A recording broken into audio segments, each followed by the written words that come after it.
All right, ladies and gentlemen, welcome to the Allthereps&Beyond podcast. I am your host, Newman Walker. Today is a very beautiful day. Thanks for joining us. I am here with my co-host, Dr. Pittman Kennedy. Come on, Yeah. Pittman, go ahead. Say something to the people. Hey man, happy Thanksgiving week to everyone. We are excited to be able to be on this platform today again to share with you some good things. We always, like he said, to just engage in conversations that insinuate positivity. So again, we are here. Welcome. Hey, my brother Nomini. Always great to be here with you, brother. Let's rock. Yes, yes. Today, our topic will be really, really, really, really interesting. We're talking to a distinguished gentleman, Mr. Leo Johnson. Mr. Leo Johnson comes from the Empowerment Squared organization, and that's the organization that is responsible for building the Liberian Learning Center. So, for those of you who are out there in Monrovia, Liberia, to be specific, Painesville area, I think the building is right around the Painesville City Hall. Is a very beautiful structure, a structure that has changed the face of the Liberian educational system. Has brought a lot of light, a lot of enlightenment, created a space for young people to thrive and learn. And Mr. Leo Johnson is responsible for that. He's running a little bit late, so Mr. Johnson will be joining us in a few minutes. But before we do that, man, Pitman, how was your Thanksgiving, man? What did you have for Thanksgiving? I had a quiet Thanksgiving, to be real honest with you, because of just catching up on a whole lot of things. So I used the time to be focused and realign priorities. Getting ready to enter the travel season. So lots of planning. I thought it was invaluable. Um, Personally, I think food is overrated, so I try not to indulge too much. I mean, you cook a lot, man. How you say food is overrated? That's an oxymoron, right? Okay. Yeah, I, I mean, for me, I cook, but I gotta follow instructions. Yeah. I'm not. So Yeah, I'm not a guy who would just jump in and do everything. I gotta go to a cookbook, or go somewhere and get some directions. But I do know how to do, a little thing here and there. You know, I specialize in one part. oh, one part. All right, good. Hey, if Yeah, it tastes good, you know it. If it tastes bad, if it don't taste as good, only you would know it. You're the kid, so that it. my man, I specialize in one part. Put everything in one part, right there. I sorry, we just call it one pot. You get your Yeah. one pot, everything inside. That in there. But yeah, so Yeah. I had a quiet Thanksgiving, man. Like I try not to indulge too much because, like I said, I think you and I have spoken. Maybe we're gonna do a show, an episode here on, nutrition and things, Yes. so Yes. wellness Yes. conversations like that. So trying to I feel, abide by some of those guidelines, and it kind of kept me within some boundaries as far as Thanksgiving feasting was is concerned. yeah, I feel like we've been on this education and culture and all that good stuff. We've been on our timeline for quite a while now. I've gotten quite a few feedback. Some people's like, man, y'all been on the education thing for a while. When are you guys going to switch over? So your mic is muted. Did you mute Yeah, it? yeah, I mean, Oh, okay. All right. I just want to make sure. Yeah. So yeah, maybe in the next weeks coming up, we can jump on that topic and dwell in that realm a little bit. Talk about. I mean, I love talking about health and nutrition. I think that's one of the things that's kept me going for a little bit. Keeping this body in top shape and conditioning. So we come from a a community where people don't pay a lot of attention to that kind of stuff, right? So, but anyways, ladies and gentlemen, today we'll be talking about the Liberian Learning Center. I think Leo is here, our guest is here, so we're going to bring him on, and then we can get the ball rolling. Leo, welcome. Thank you, everybody. Apologies, gentlemen. Saturdays tend to be crazy. My son had a game, so I was out there, but I made it back, so I'm glad. Apologies. For Yeah. this. What does he play? Basketball. Basketball. Yeah.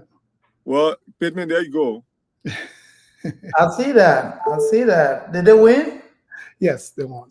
Yeah, Congratulations. Pittman, you got another trainee. Yeah, exactly. But Leo, hey man, it's a pleasure, my brother, for you to join us. We've been looking forward to today. We've heard your story. We follow you, and I never get tired of listening to your story, my brother. I think it's a story of perseverance. It's a story of innovation, and it's a story of change, driving the change agenda and mindset. So before we get the ball rolling, I'll just give you guys maybe a few minutes to introduce yourself. I'm Nemini Walker, your host of the Allthereps&Beyond podcast. Like we always say here on this podcast, we're here to accentuate the positive. We're here to talk about the good and the great things about Liberia. And not only are we here to talk about it, but we're also here to do something about it. That is form communities, network, and build engines that will drive our country forward. So with that, I'll turn it over to my co-host, Dr. Pittman Kennedy. Pittman, go ahead and say something to your people, and then we can let Leo do a little bit of introduction, and then we're just going to dive right in.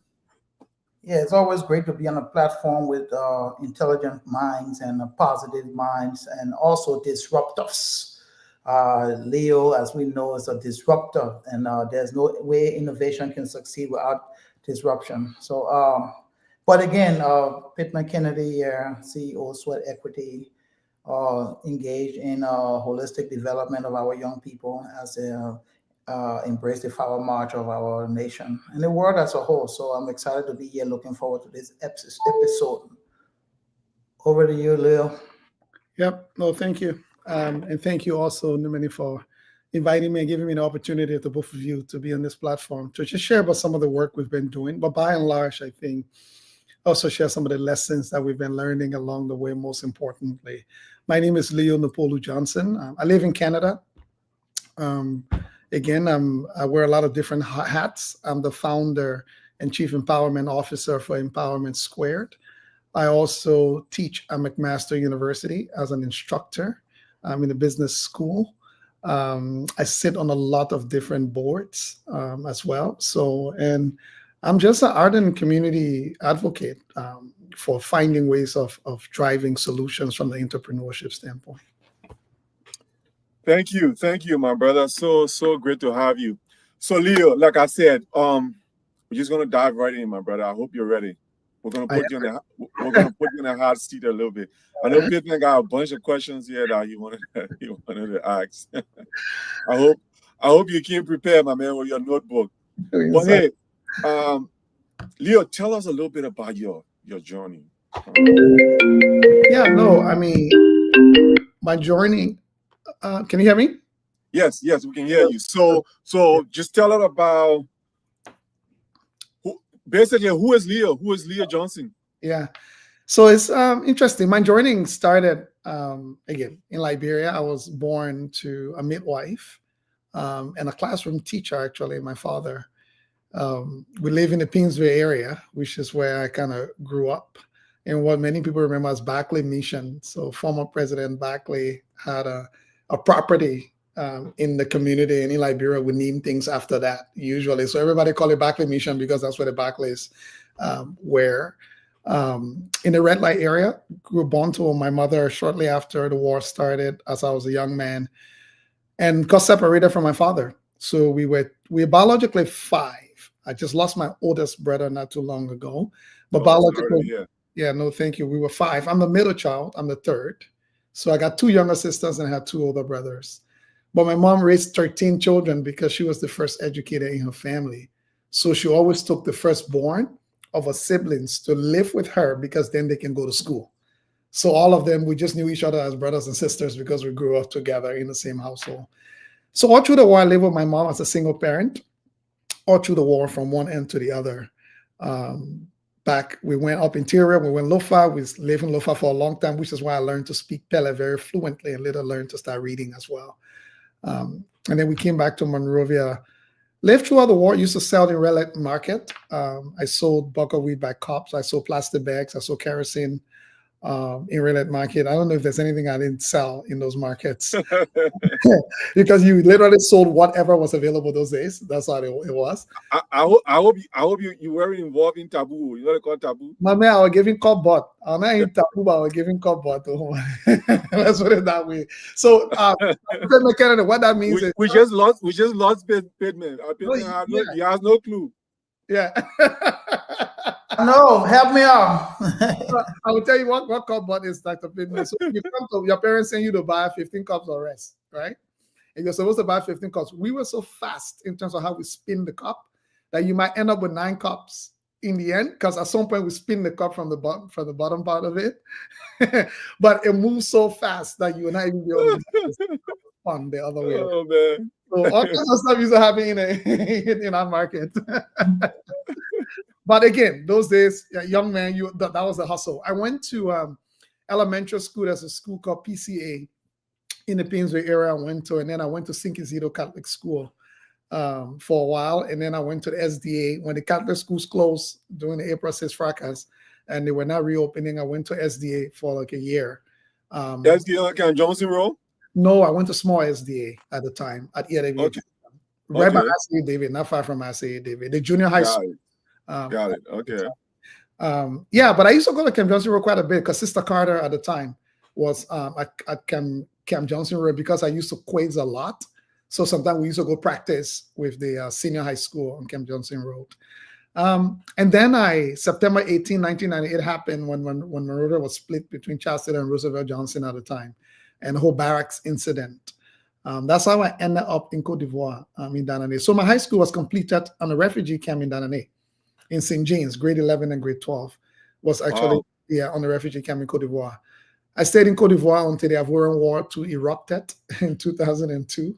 So we move on. All the Liberians scattered. Some went to Guinea, some went to Ghana. I was part of the group that ended up on the Buduburam refugee camp in Ghana. Yeah, stayed there for about another 4 years. So, and then eventually was resettled to Canada. So that's my story, half. From Lofa and Bon. I was born in Bon County in Jota. Half of my parents from Salaye district in Lofa County, where it's the Pele people, that's the Pele belt. Right on the border with Bon and Lofa, that's the Pele belt. So I got one leg in Bon, one leg in Lofa at the same time. But that's a little bit about myself. Interesting. Dr. Kennedy, do you have anything? You have any questions for Leo? No, but I enjoyed listening to his journey. I think it's humbling, insightful, but very relative and relevant to the conversation today, because a lot of times the people see the product and don't have context to the process, and the process is what gave birth to the product. So I'm excited to hear more of the process itself, the journey, the incubation period, so and I'm always, I'd be remiss if I don't tell you that I respect Leo to the highest as a change agent, a transformational leader, and a man who's about it. He's about the business, a true disruptor and innovator. So thank you for sharing. No question. All right. Nice. But Leo, hey, we're just going to dive right in, all right? So the Learning Center, where did you get the idea from? It's crazy. I've actually, to think of it, I haven't had a chance to really say the story in its fullness. So thank you for giving, because a lot of time people get excited by certain portions of it. So when I was in Ghana on the Buduburam refugee camp, one of the things I was very involved with was the church. I've always been a Lutheran, so the Lutheran church. And before I actually went to Ghana, in Cote d'Ivoire those days, peace to her ashes, Christine Tolbert Norman, the daughter of former President Tolbert. They had a home, I think, in Abidjan. So during the war, they used to come to Cote d'Ivoire a lot. And she was very fond of organizing Bible studies. Okay. So everybody will go to the Bible studies because after she often would give like dollar bill. Everybody get like a dollar bill, you know. So the Bible studies used to be packed, not for Jesus Christ, clearly. Dollar bill. Exactly.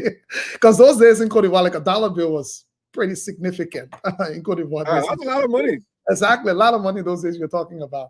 So my friend, Samuel Jacobs, he might actually be listening because I asked him to tune in. He plays the piano. So he used to get a little bit more, you know, because his coming to the Bible study juice it up. Because Yeah. you know. So this day, Christine, this is called Auntie Christine Norman, did not give her books after the Bible study. She didn't give a dollar bill. She decided to give each person a book.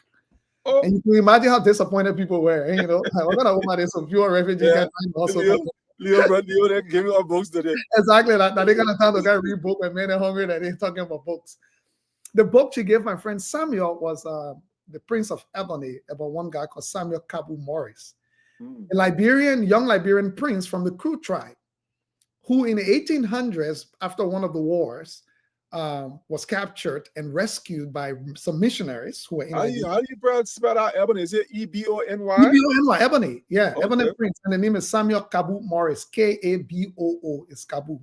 He's pretty famous. If you just Google it, you'll be shocked as to how much you find. Yeah, I'm gonna go look him up. Yeah.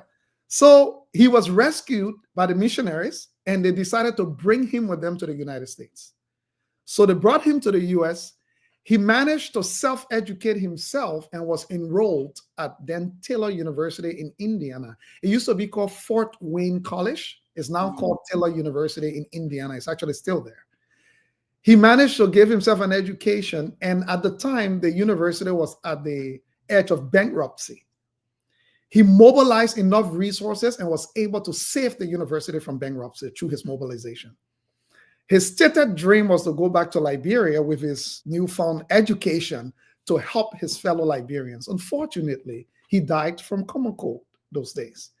So that was the book my friend got. And you know, those days on the camp when we came to Ghana, all we used to do is just read book and just argue for no reason. And you know, you just take opposing side, nothing to do, and you're just debated for no reason. But this book, for some reason, we all came to a conclusion that we're going to build a library. Emmanuel Reeves, Samuel Jacobs, myself. Which year was that? This was 2004. Around 2004.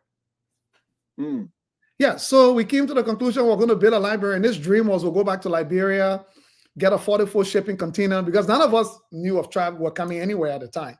So we're going back to Liberia, hustle money, get a 40-foot container, and put books inside and call it the Samuel Morris Library. And, you know, that was the whole, and those days, that's what we knew a library was, because those of us who came of age during the war, that's all we saw. Most schools had like this container with books in it, and they say it was the library like, on campus. Yeah. Or a small room somewhere with books in it.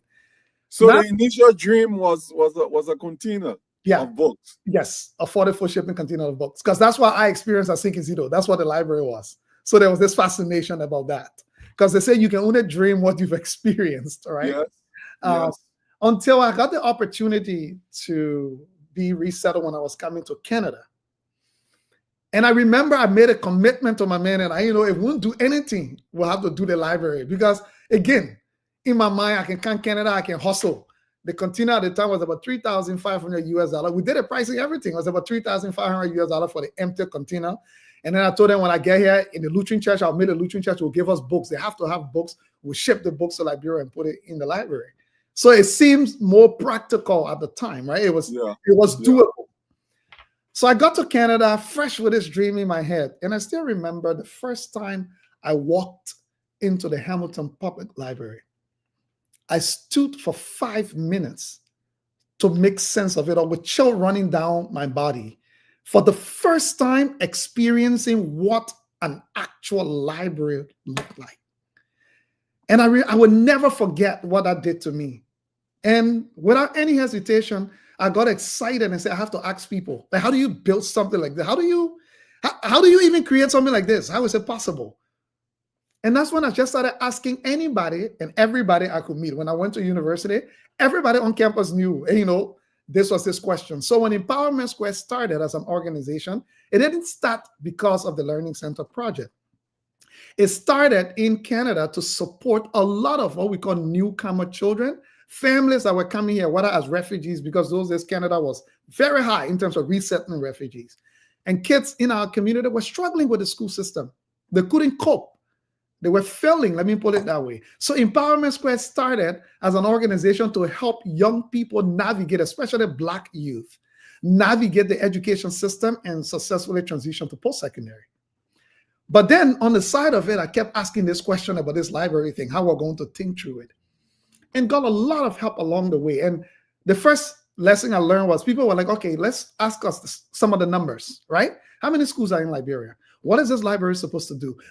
And these guys just started throwing questions at me that I myself have never thought about. And then I learned that the first step to doing this was the research. How do you get to the research? But to start there, answer your question, Umeni, this is how that fire from the refugee camp of the library left in me until I came to Canada, and my push and inquiry continuously to try to find people who thought this made sense. This whole idea of the Liberian Learning Center came about. So let me ask you another question. So while you were building this thought in your head or gathering all the information about this idea of a library, because they say your dream is only as big as the limitations of your mind, right? Yeah. Like if your mind is not if your mind is not enlightened enough, then the dream becomes a little bit smaller and smaller and smaller. But what were some of the challenges? What were some of the things that you thought about? What were some of the things that made you afraid? That made you stop and say, okay, is this thing really possible? Because we're humans, right? And some of the times when we have these dreams and we're ready to implement, there's always that thought, always that fear that drives us away from the goal. What were some of those fears? Honestly, there were a few, but the first one that scared me was my own background. I didn't think I had the backing, or I would have been able to find the backing, not in Canada, but even in our own community. Because a lot of people don't realize that the classism in Liberia for a long time played on all of us, our psychic in a certain way. When I was in Liberia, even in school, I couldn't be part of certain circles. Even on campus, there were certain, of our peers. And it was not that they were bad or anything. It was just because of how things evolved. They had their networks. We had our networks. Some of us managed to even affiliate with those networks only because we were studious. So as a result of that, you achieve certain status because you were studious in school, not because you had any privilege or whatever that is. So I was afraid that me go to Liberia, right?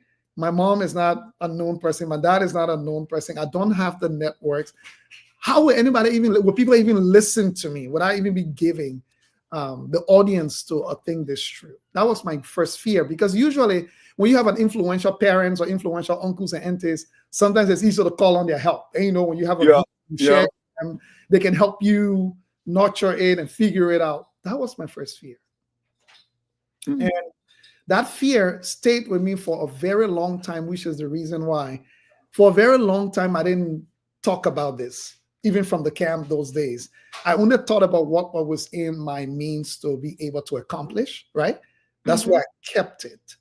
And that stayed with me for a long time. I guess what pushed me over that the second fear came about with a bit of a laughter that I got from friends, even people who I was close to. Whenever I shared it, they laughed at it. It felt humiliating, but they were not trying to humiliate me. They were only thinking of all the possibilities without them themselves knowing me. I come from Gobacho Mange, and I'm not as connected. And I wasn't to be like my family was not as connected or whatever. But two, they all know how difficult it had been for people to do this kind of stuff in Liberia. So their laughter were, okay, all these people, affluent people, and people who are out there, you think they couldn't do this stuff. And by the way, we did research. Others have tried and failed.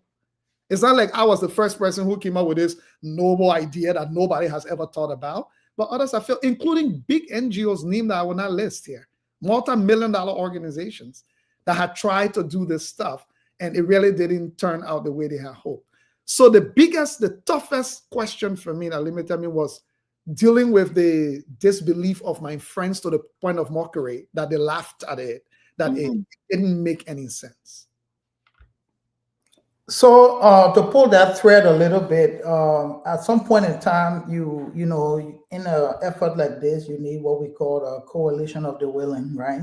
So who was that first beacon of like-minded person that at least kind of motivate you to push you ahead? It would be interesting. So one day when I was on campus in university, I was very involved, right? I used to do all kinds of fundraising on campus because we were running this tutoring program that I talk about on the side in the city. So we had written the president's office one time for some support, and he supported our efforts with $5,000, you know, from the president's office. Who was the president? Dr. Peter George at the time, the president for McMaster University. Okay. He supported this effort, and it was a student-led group. So we had asked for a meeting with his office to talk about our vision, and, you know, young students, some of the things we're thinking about, and he granted the meeting to us. When we went to the meeting, he invited his vice president for advancement at the time. And in the meeting, we talked about all of the big ideas, and the idea of, we're calling it a library at the time. The idea of the library was one of the things that we put on. We talked about, because we're just talking about everything we were working on. And when we were leaving his office, the vice president for advancement, Roger Troll, who is still supporting the organization, pulled me aside. He said, "Leo, do you have a minute? I would like to chat with you in my office." And I went to his office. And he said, "I'll be retiring soon." And like, I think it was 2-3 years of his retirement. And he's like, "And, you know, I'm happy to offer my help wherever I can if you guys are open to it." And, you know, just like that, casually. And I was like, "You know what? Definitely, I'll take you up on the offer." Now, advancement, for people who may not know, is fundraising. That's what it is. So I didn't know at the time, but this guy is among the top 5 fundraisers across Canada. His last campaign he led, I think, was $486 million for the university that he raised. He's still on record as raising the single largest donation in Canadian history in one check. So this was the kind of person I was sitting before. But at the time, none of that made sense, because you don't even realize that fundraising is a science. You know, we all just think it's about encouraging people to give money or whatever. Yeah, go ask people for money, and then hopefully they can give you some. Yeah, so this was the person I was sitting before without knowing who this, because he's one of those gentle giants. You know, those people who speak very softly, they never like to be seen, they're in the back end. But then I was one of this person who had this tenacity for just going after anybody that said it would help. I didn't care how you would help or whatever, I came after you. So I followed up with him. And he was the one who really made me believe when he offered that he would help us see how we can make this work. But he didn't just say, "I'll help you raise the money." He said, "I will help you craft out the pathway and the work that needs to be done for something like this to show you how to fish." Exactly. So, man, that's incredible. So, but again, one of the things I always say, Nomine and Leo, is that we are always on stage and being observed. So everything in our presentation, our confidence level, our ability to articulate our end goal are being looked at by others. And for somebody to reach out to you, you must have demonstrated up to that period some level of, hey, I've done adequate research. Maybe I've hit roadblocks, but here's my recourse action pathways, right? So, you know, I don't know if I want to jump into this right now, but, you know, maybe normally I'm going ahead too fast, but no, go ahead, bro. You have to engage LIB. Yep. And that part is what I really want to deep dive into. I know exactly some of the answers. I think I know what you're going to say, but what happened during that initial engagement? Yeah. LIB was very tough. And I talk about Roger. There's another person who made, in fact, I think was more impactful in making me believe this than Roger Troll. There's a good friend of mine called Matthew Green, former member of the Canadian Parliament. He was one of the youngest elected to Parliament. We became friends when he was just a personal trainer. We became friends 6 months after I was in Canada, after I arrived in Canada as a refugee. We both were receiving an award somewhere that I spoke. And after he came up to me and gave me his card, he said, "Leo, anything I can do to help." I followed up with him and we became friends. Matthew Green believed in every word I said as if it was happening. Like I've never seen, to the point where sometimes I was more concerned about not letting him down. I still remember as an organization, we were running this sports program. We used to run like a soccer program. And we used to go play all the time. We didn't have a jersey, and, picking up with that piece together because we used to be a bunch of students. And one time we're talking, I told him a story about how the kids were frustrated. He said, why the kids don't have a jersey? I said, because we don't have the money. He said, come with me, let's go somewhere. And this was not a young man with a lot of money. At the time, he was just starting his business. He literally drove me up to one of the most expensive jersey stores. He said, Leo, pick what you need. I picked a set of jersey. At the time, I think it came with $1,750. He literally took out his bank card, paid for it, and said the kids should no longer, like, this was the kind of belief that he gave me. And if anybody, the professional thing from Roger was helpful, but if anybody got to me on the personal level, it was Matthew. So the reason I say it, because on the LIB side, I have been on Liberia for a long time, and I have all this vision and dreams. Imagine going to Liberia since I left 1998 for the first time. So you don't even know yet what you're going to meet up with. You've been out of the country for so long. Mm-hmm. Mm-hmm. And my brother Matthew decided to follow me on that trip. He said it wasn't fair that I go back alone. He traveled to Liberia with you? He followed me into Liberia. He didn't just follow me to Liberia, he also followed me to the Butuburam refugee camp. Like, this is how intense this brother was in terms of his belief in what we were doing. He followed me to Liberia, and we went to Liberia. And I remember we had all kinds of meetings, including meeting with President Sirleaf at the time. And when you meet with officials, and again, this is not a criticism of her, but people had this skepticism when they look at you. Imagine President Sirleaf, right? She's heard everything. Liberians coming from the diaspora who would meet with her with these grandiose visions. And I'm pretty sure how many had gone across her decks. So here was I showing up again. I remember one of her words, one of the sentences she said towards me was, young man, you better know what you're doing. You better be sure of what you're doing. Almost like a kind of warning as to the environment that you've come in. And the hardest thing for me, Dr. Pitt, and exactly. The hardest thing for me, to be honest, was convincing Liberian that something this good made sense and was possible, or could garner their attention. There's a video I posted the last time from 2011 when I was in the trenches, way in Wood Camp, in a place, organization called Youth Crime Watch, a local community group. I was speaking to students about this project because it was the only people that were willing to listen. The people who needed it the most. They were the only people, and those are the people who I felt could give me very little, right? Because they don't have money, they didn't have power or anything. And I would say that was the hardest. And I'm not talking about people in political offices, because there were people who listened. I remember the mayor for Painesville at the time was Mayor Letitia Reeves for Painesville City. Okay. I met with her, and they were all willing and open, but most of the time you still felt the skepticism. But they too also expressed the frustration of not feeling they have much to give, because all of them were stripped. And there was no capacities. These cities don't have any, most of the time were not even functioning, they didn't have their own budgets. So for me, the hardest thing for me was that threshold that someone like Elio, who came from Gorbachev, went back. All my buddies from Real Market Gorbachev, they still saw me as the guy. They didn't think it was possible that I showed up all of a sudden, Leo, who we know from here. My mother is still living in Gorbachev Market, my family. So because in our context, you have to be this affluent, rich, well-off person. Yeah. Our sense of well-off is you floating with money, you got big houses around town. That's our understanding of. And since I didn't represent or I didn't reflect, I took my friend Matthew to Liberia, was sleeping in Duporo in my sister's 2-bedroom, no electricity. Imagine, a member of Canadian Parliament talking to Liberia. He was sleeping with me in a 2-bedroom in Duporo with no current, no running water. This is 2011. And that was the hardest thing, that contrast. Nobody could make sense. How I was not in Mama Point. I was sleeping in Duporo, no current, no running water. But I telling people, say, we're going to be a $2 million learning center to Painesville City Hall. So for most people, it was just like a classic joke. Like the contrast. Yeah. Like Moses walking into Egypt with a rod in his hand and telling, the children of Israel that I've come to liberate you. I'll liberate you. Didn't take any army, didn't take any weapons. He just walked in there and said, I'm about to liberate you. Yeah. But very, very brilliant question, Pittman. But let's backtrack a little bit, Leo. Let's talk about one of the things that I'm interested in is your timeline.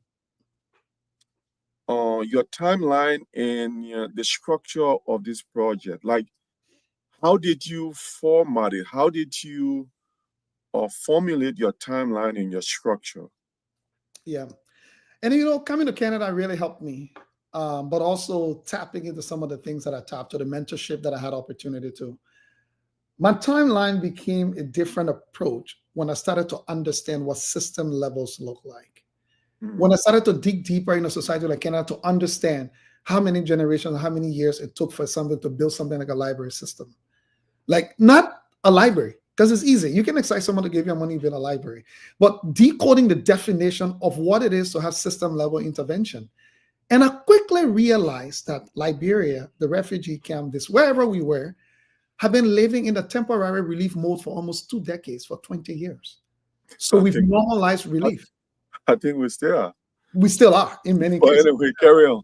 Yeah, you're very right. And I quickly realized why, after Ellen Johnson's relief time, when the billions of dollars poured in the country, when so much goodwill poured to the country, and a lot of good things happened, by the way, during Madam's relief time, why none of it stuck?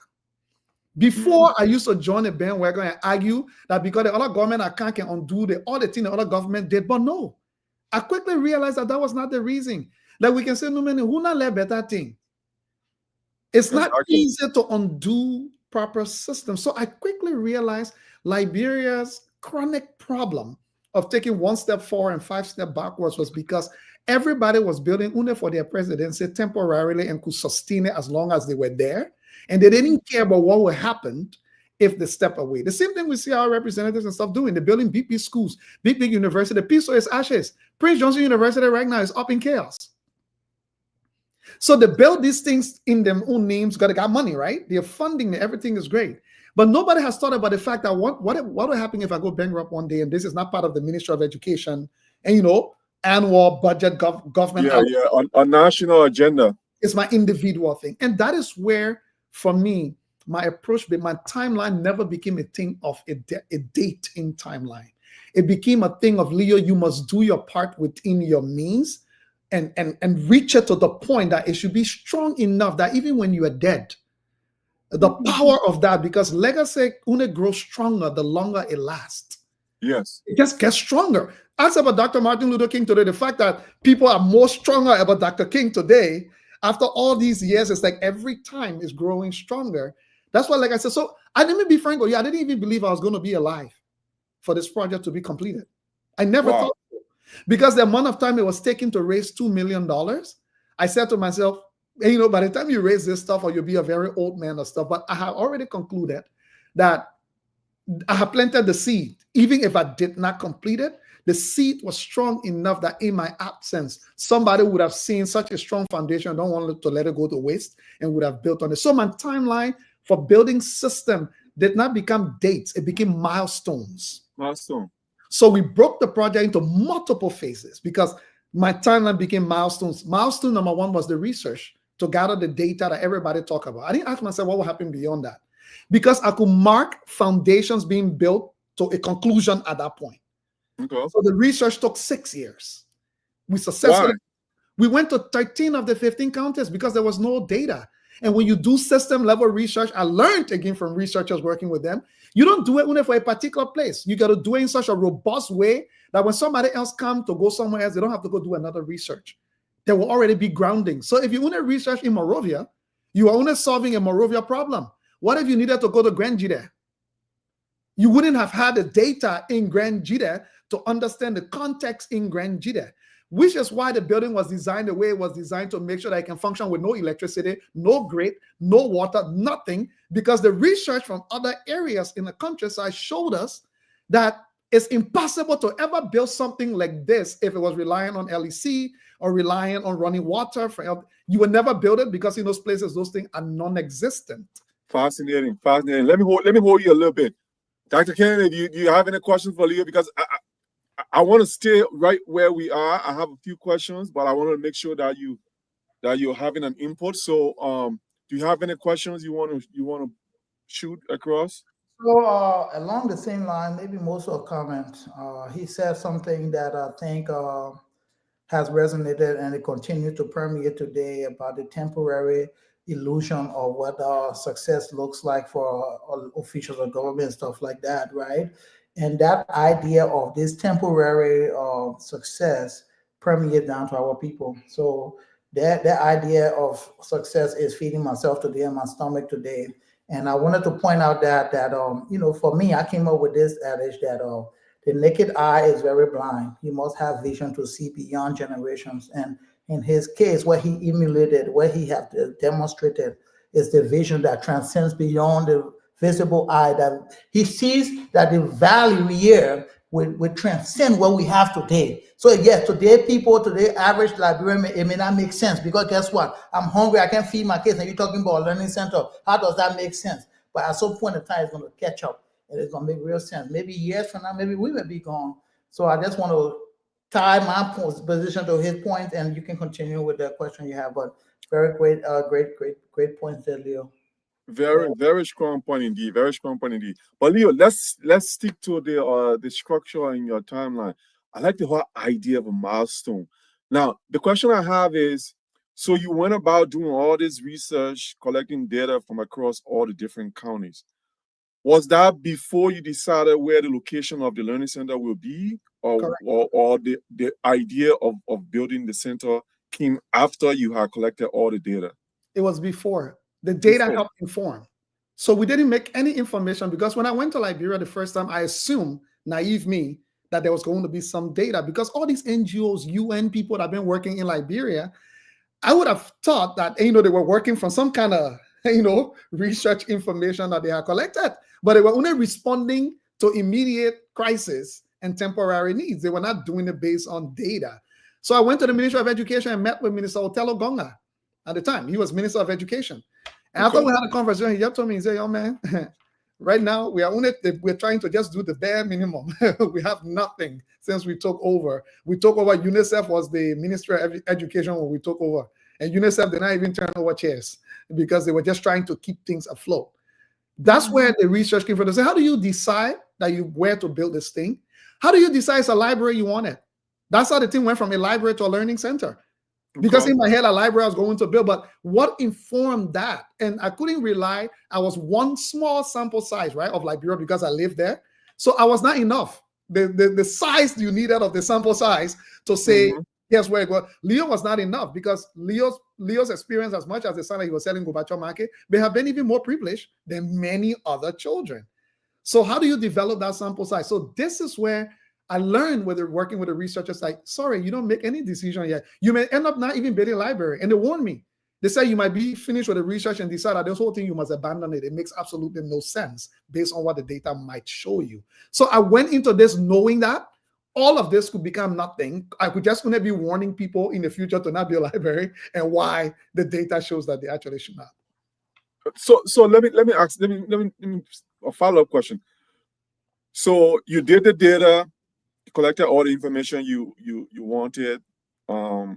6 years. Over 6 years. Yeah. So you were able to pool, scrapulate all the necessary pieces, put them together, and then the decision was, let's build in Monrovia. Now, was that decision based on accessibility? Was it based on population?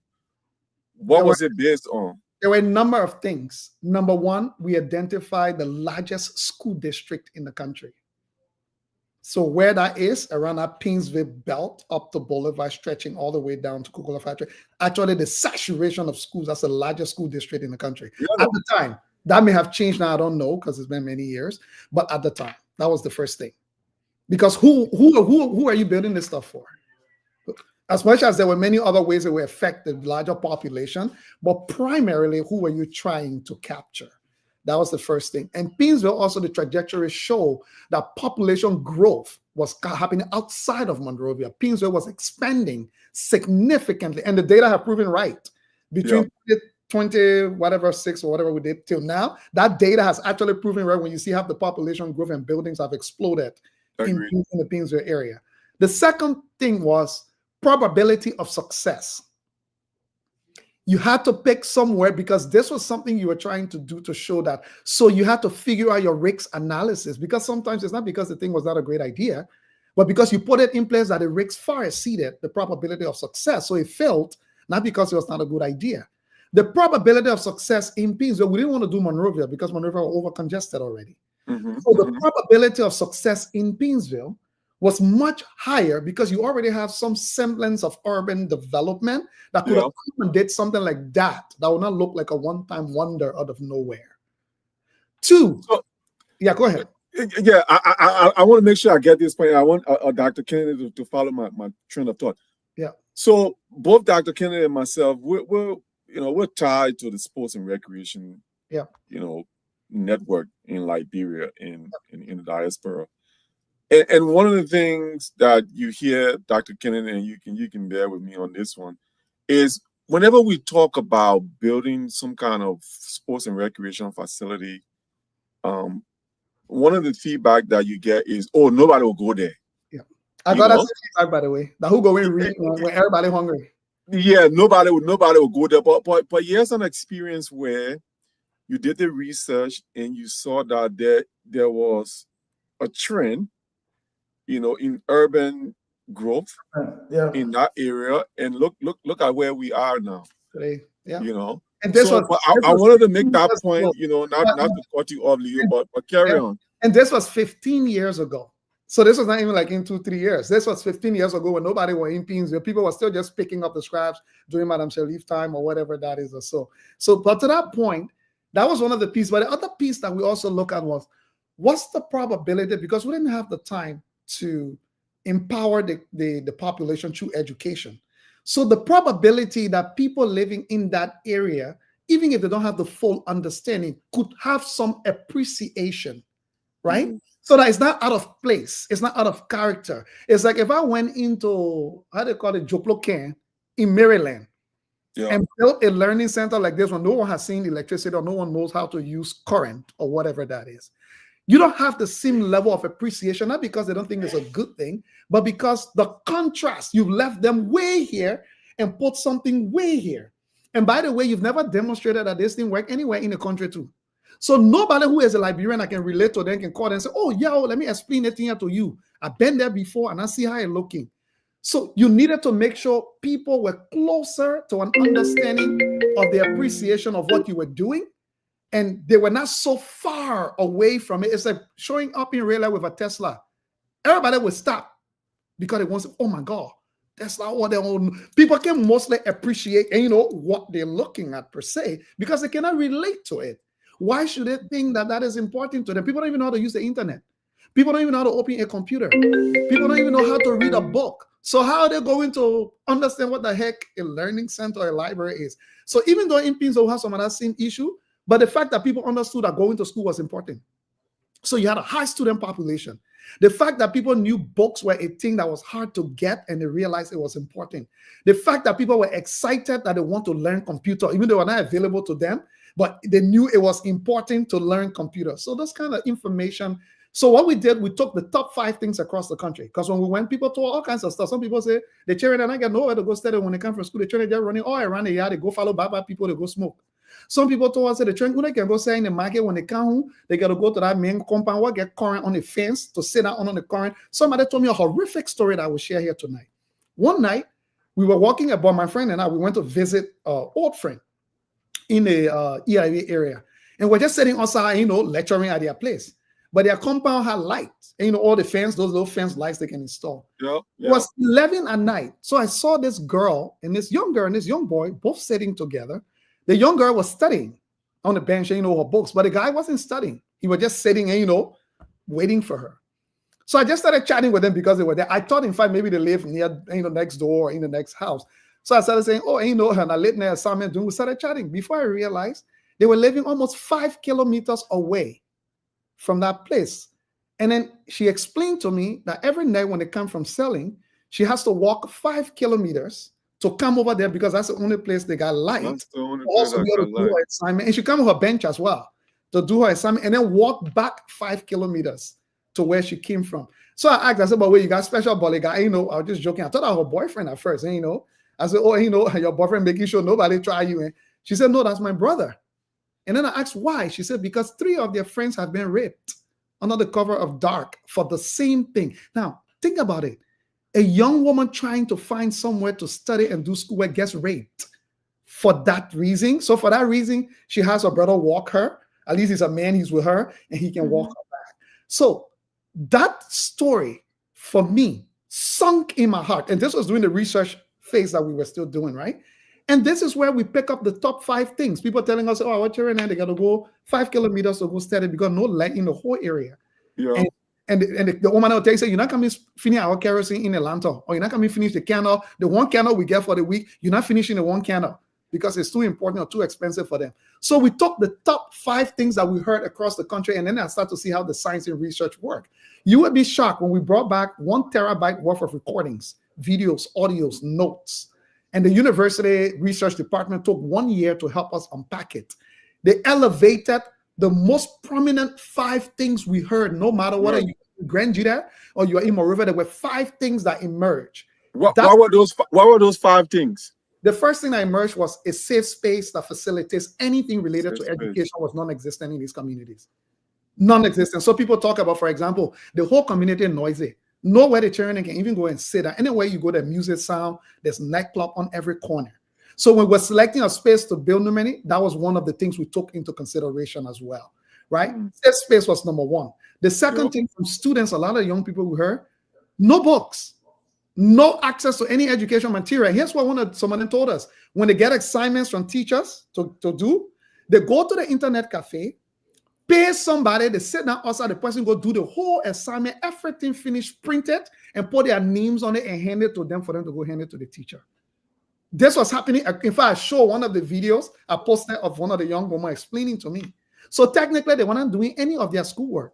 People at the cafe were making thousands of dollars, all of them. So all the students, they said, trust me, when you go to the cafe, you'll see students line up, waiting for somebody who can pay them, who they can pay to go do their assignment and put their name on it and bring it back to them and give it to them. So let me hold you right there. So did you share this information with the authorities like the Ministry of Education? I provided to the Ministry of, in fact, we shared the research. We provided the Ministry of Education because what we did, we tried to make us an interactive research and not a boring 50-page document, you must read. In fact, in the research, we identified every organization in Liberia, every country when I was doing something in education. We had a whole list of the literacy landscape, who was doing something. This information was shared with the Ministry of Education. It was shared with this is like, I'm talking about 15 years ago, I'm not talking about just now. We share this information. And everything you see me done so far, that what people don't understand, the thing is guesswork. No, it's methodical because the research has been there. So every time we're about to make another decision, we go back to it, right? And say, okay, here's the other thing people told us, people from the educational class, that you couldn't build one thing that just did one thing. Anything you build had to function as 7 different things. It had to function as a library. And who told you that? The research, old people, sometimes even in the village, people were telling us the children can go one place because people are giving experiences of people who've done reading rooms and stuff in the past that didn't work. That was the reason why it didn't work, because it was just a place for books and education. So people became bored out of their mind pretty quickly. So everything had to function. It almost had to be like how we do in Canada with our programs. We run an academic mentoring program. The kids don't like to come. But we run a sports and recreation program. If I just put a post on my Facebook tomorrow and say we have a tryout, I get 75 of them. So what we did, to play on any of the sports program, you must come to the academic mentoring program. So we tie both of them to each other. It's like the bid and the hook idea. Exactly, bid and hook. So we learned that I couldn't build a library. This is how my library turned to learning center, because the learning center have to have a library in it. It had to have co-working spaces for young professionals who were also in school studying but doing their hustle on the side as entrepreneurs. It has to work for them. It had to have a radio station in there. It has to have meeting room and event spaces. It had to have a cultural archive that can facilitate social activities. So I posted a video of Sip and Paint. We got a few artists in Monrovia to organize a night. You didn't need to know anything about painting, sipping and painting on a Friday night. We did the first one. Over I don't know how many hundred showed up. I saw that because I follow the center page nowadays. But let's run through the top 5 things. I want to get back to that. And maybe Dr.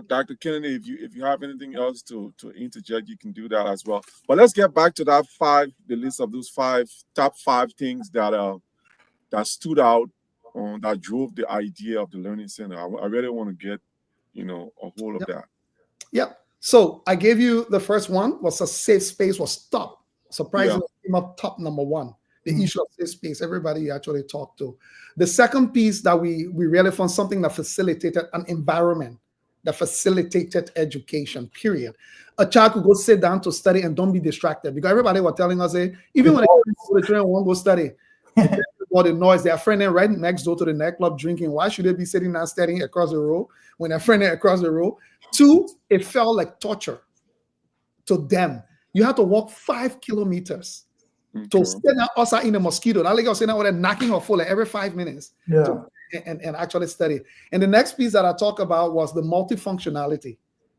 That people were saying the children get bored quickly. And, only play where you put books or whatever, because they started asking about other things. And, what about play?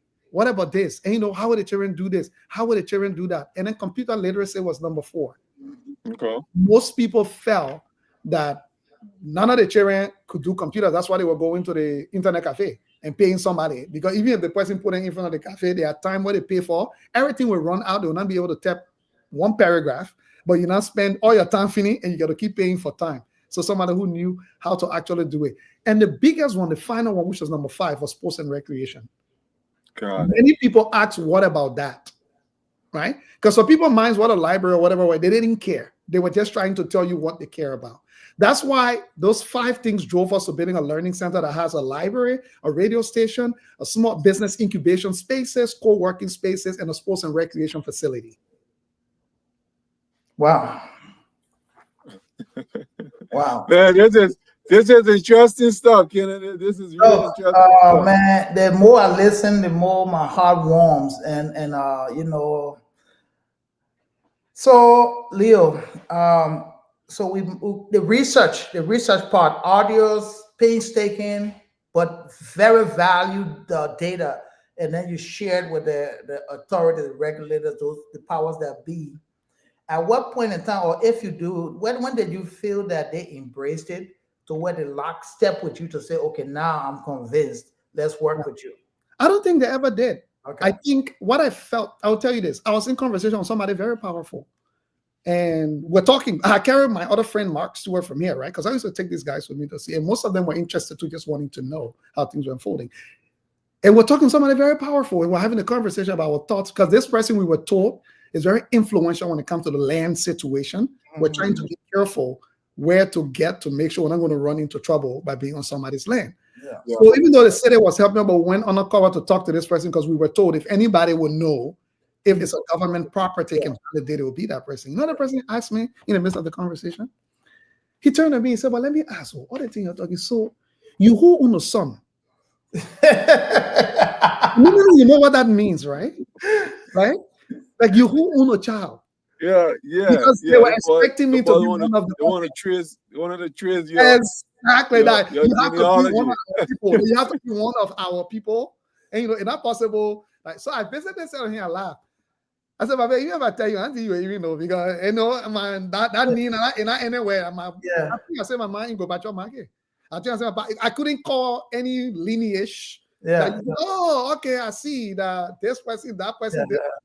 I'm like, I'm the first prominent that actually have stepped up in this way. Yeah, I'm the first Leo Johnson. I'm the first one. So maybe it will start from here. Maybe you ask my son that question one day, and my son will tell you that, right? But to your point, this was the kind of environment that we were operating. So the government didn't get in lockstep with authorities. I think they hoped that it was like I was a nuisance at some point.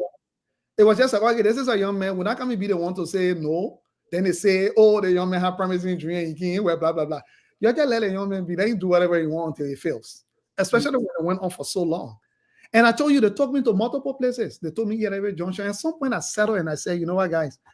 I'm not going to start somewhere. And somebody showed up with a 1933 D and told me their great-grandparent had bought this property. And I can't fight a 1933 D in court.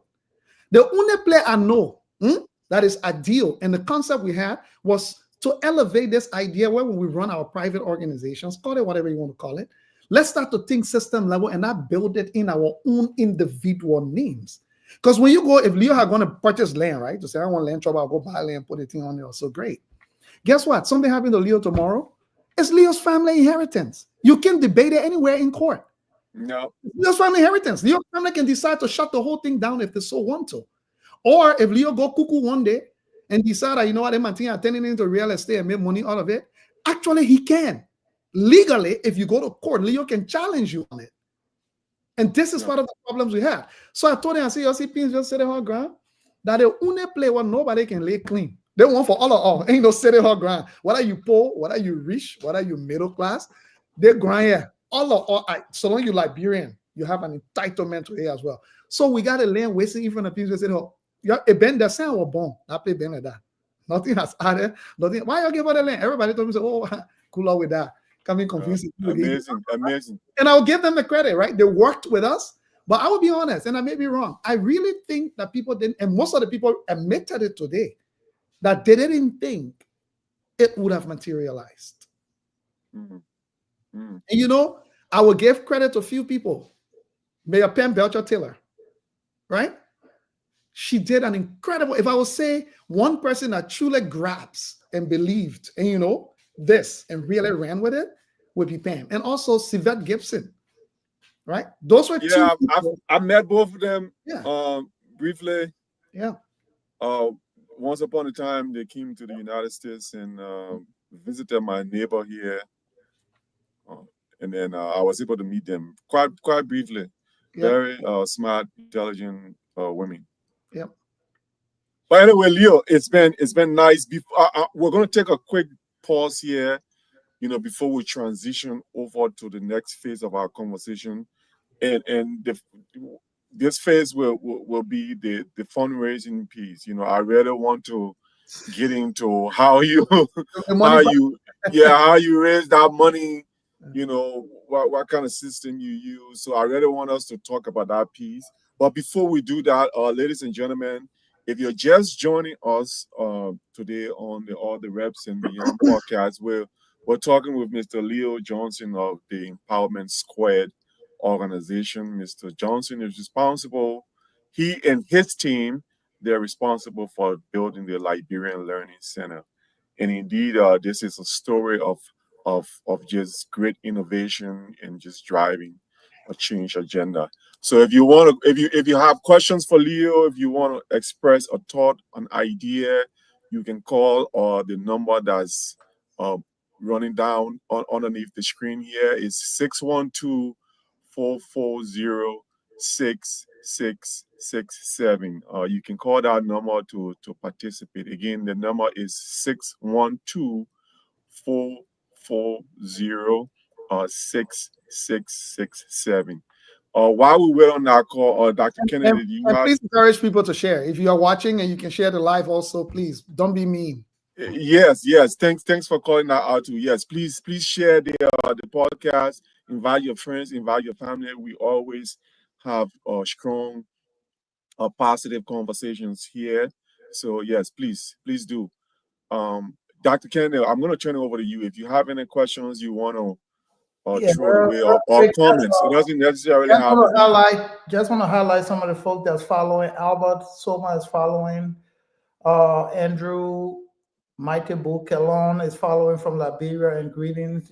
Obviously, Glendy commented that Leo Johnson is very extremely innovative. Thank you, Glendy. Peter Boca, congratulations on a very impactful accomplishment. Those are some of the comments I'm tracking so far.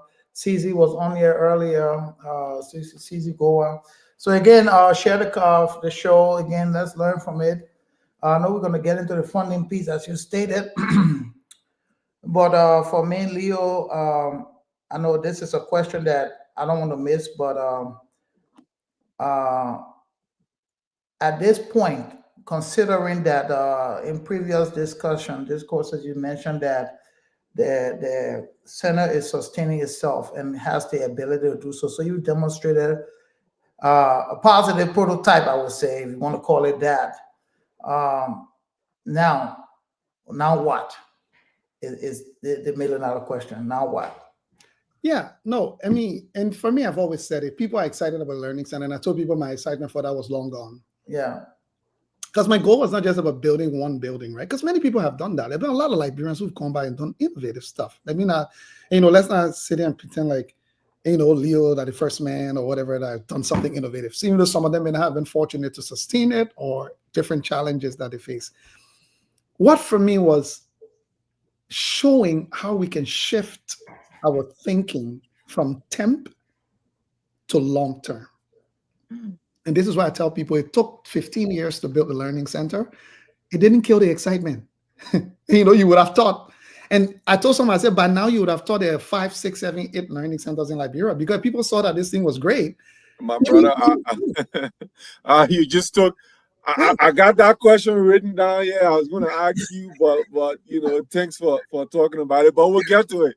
Yeah, we'll get to it. You carry on. But to your point, you said what next? What next for me is how do you then ground this, that it becomes the marker and the cornerstone for how the nation should reimagine itself in this particular sector. Okay. Let me qualify my question, right? Go ahead. So no, really work with me here. This young man took 6 years. Forget about every other year. He took 6 painstaking years and conducted research. Yeah. That we could use to transform the educational trajectory. Forget learning center right now. Yeah. And when did he present to the government? Since 2011, 2012. So then we got to ask that question. You know my phrase about pretending and committing, right? Yeah. Are we committing to education? I beg to say no. I'm just going to leave it right there. So when I ask you now what, that's kind of why I hear you. I hear you. I'm not going to say now no. Like what he's done, like I'm not into politics, I'll be real. But Leo got a political science and an economic degree, right? If I'm mistaken, right? That is correct, yeah. If I were to ever engage, these are the type of people that need to lead our country. I'll be honest with you. I'll be honest. You can argue all you want. Yes, man that come from the Gorbachev market, from extremely humble beginnings. Every Liberian young man or woman should be listening to this podcast, right? I'm telling you, it's so much more than the learning center nomination. Stay with me here. Yes, a man that come from nothing, I would say. Yeah. Absolutely nothing. The man talk about flipping the rice cup and all those kind of things, right? How many kids that flip the rice cup will have the ability to learn what he is? Not only that, because you could come to Canada, build his family, build his life, and go on, but come back and be an instrument of change for Liberia. And the government and the folks the powers that be cannot glue onto him, then we're not ready for anything that looks like sustainable change. That's my position on these things. So those are the comments I wanted to make. And that's what I meant by now what. No, I agree with you. And yes, why I agree. Yes, why I agree with you, right?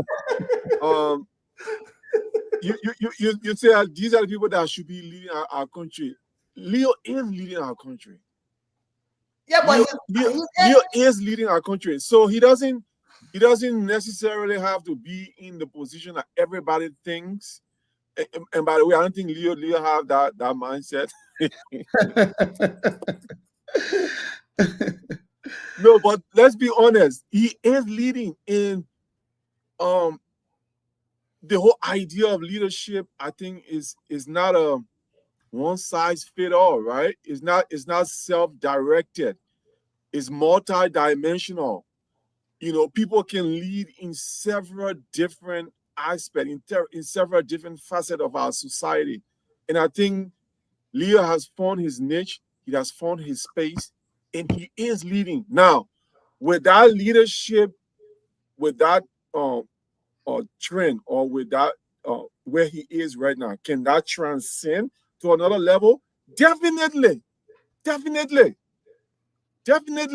Yeah. No, I just gave you specific. This man had valid data years ago. Everybody took and pushed it to the side. He is limited by what he can do as far as trend or leading change. We need to be on board with him. We need to equip him with the resources, the ability to make decisions. Because it's proven that this man has demonstrated what successful changes look like. He's demonstrated what innovation looks like. Okay. We must not sit here and pretend to ourselves that without collaborating with him and pushing him to, because to me, I want more of Leo. I want Leo in basketball. I want Leo in agriculture. I mean, let's be real, because what he presented to us is what we need in the other areas. Excellence in one area tend to contaminate other areas. Yes, we're not resourcing what he has more so than we are. It's what I'm telling you, that we need him to be in the front of the leadership of our country. And no many, and Dr. Pittman, I'll add something to this, and I appreciate your sentiments on it, Dr. Pittman. And here is the thing: most people don't realize, right? I don't say this a lot. No many. I graduated from university. My undergraduate degree was in 2010, right? I suspended my education for 13 years because I was building this project. It was impossible for me to do. That was a whole different level of education, right? Yeah, and that's why I'm telling you what the normal trajectory would be. I had a scholarship for graduate school. I put the scholarship on hold. That's one. But also, if you look at what a lot of people do not realize. I say this because every time when I'm on a radio in Liberia, one time somebody calls on OKFM, and they're like, the way Leo can tell Leo Sani, he got political ambition, and I want to know if Leo, and I told the person, what's wrong with that? No, I told the person, absolutely yes. I do have political. Sarah Mel and me, that Sarah in my country like this. You asked me such a foolish question. In fact, that question is a foolish question to have asked. What I have political ambition for my country. I said some of us are different, because for me, I've always said elected office is not for jokers. It's not the place you go to play. I treat it with the highest esteem. And I've always argued, anybody who wants to ascend to any political elected office in life, I'm not talking about appointed offices, because I want the president got the will and pleasure to do whatever. But elected office, you should have at least 10 years of track record, not for your personal accolades, because of the mistake we made. And, no many go to school, no many did well, no many do the play, no many got a good job. Then we say no many can be the leader. No. Do it for yourself versus understanding how you do for the public are completely two different things, because you have a selfish reason for why you should do for yourself. We all do. We have our selfish reasons for why we want to do well. So for me, I said, you had to demonstrate at least 10 years. And I told people if I will ever run, then I have to do the preparation. And that was the preparation, not just for running, but the preparation of leadership. Because like Dr. Pittman said, we see it when you are in political office or whatever. But leadership is not when you get to the office. The office is giving to you to expand your leadership. What you don't have, you don't give. All right, sweet, nice. All right, gentlemen, let's get back. Let's get back to where we're supposed to be. All right, that was just a little breaking, to express our personal thoughts and ideas. But let's get back to where we need to be. Leo, let's talk about fundraising. Yeah. So you went and you did the research, you collected the data, you talked to the authorities, you guys earmarked a plot of land. Now it was time to raise the money to get this project off the ground. Yeah. How did you go about it? Yeah, and this is the important part of it, right? So how do you start to raise $2 million? The first thing we had to do is to really understand what we were selling to people, right? What is this thing you are asking people to give you $2 million for? Because it's easier to go talk about, I want to be a librarian, I want to do this, I want to do this.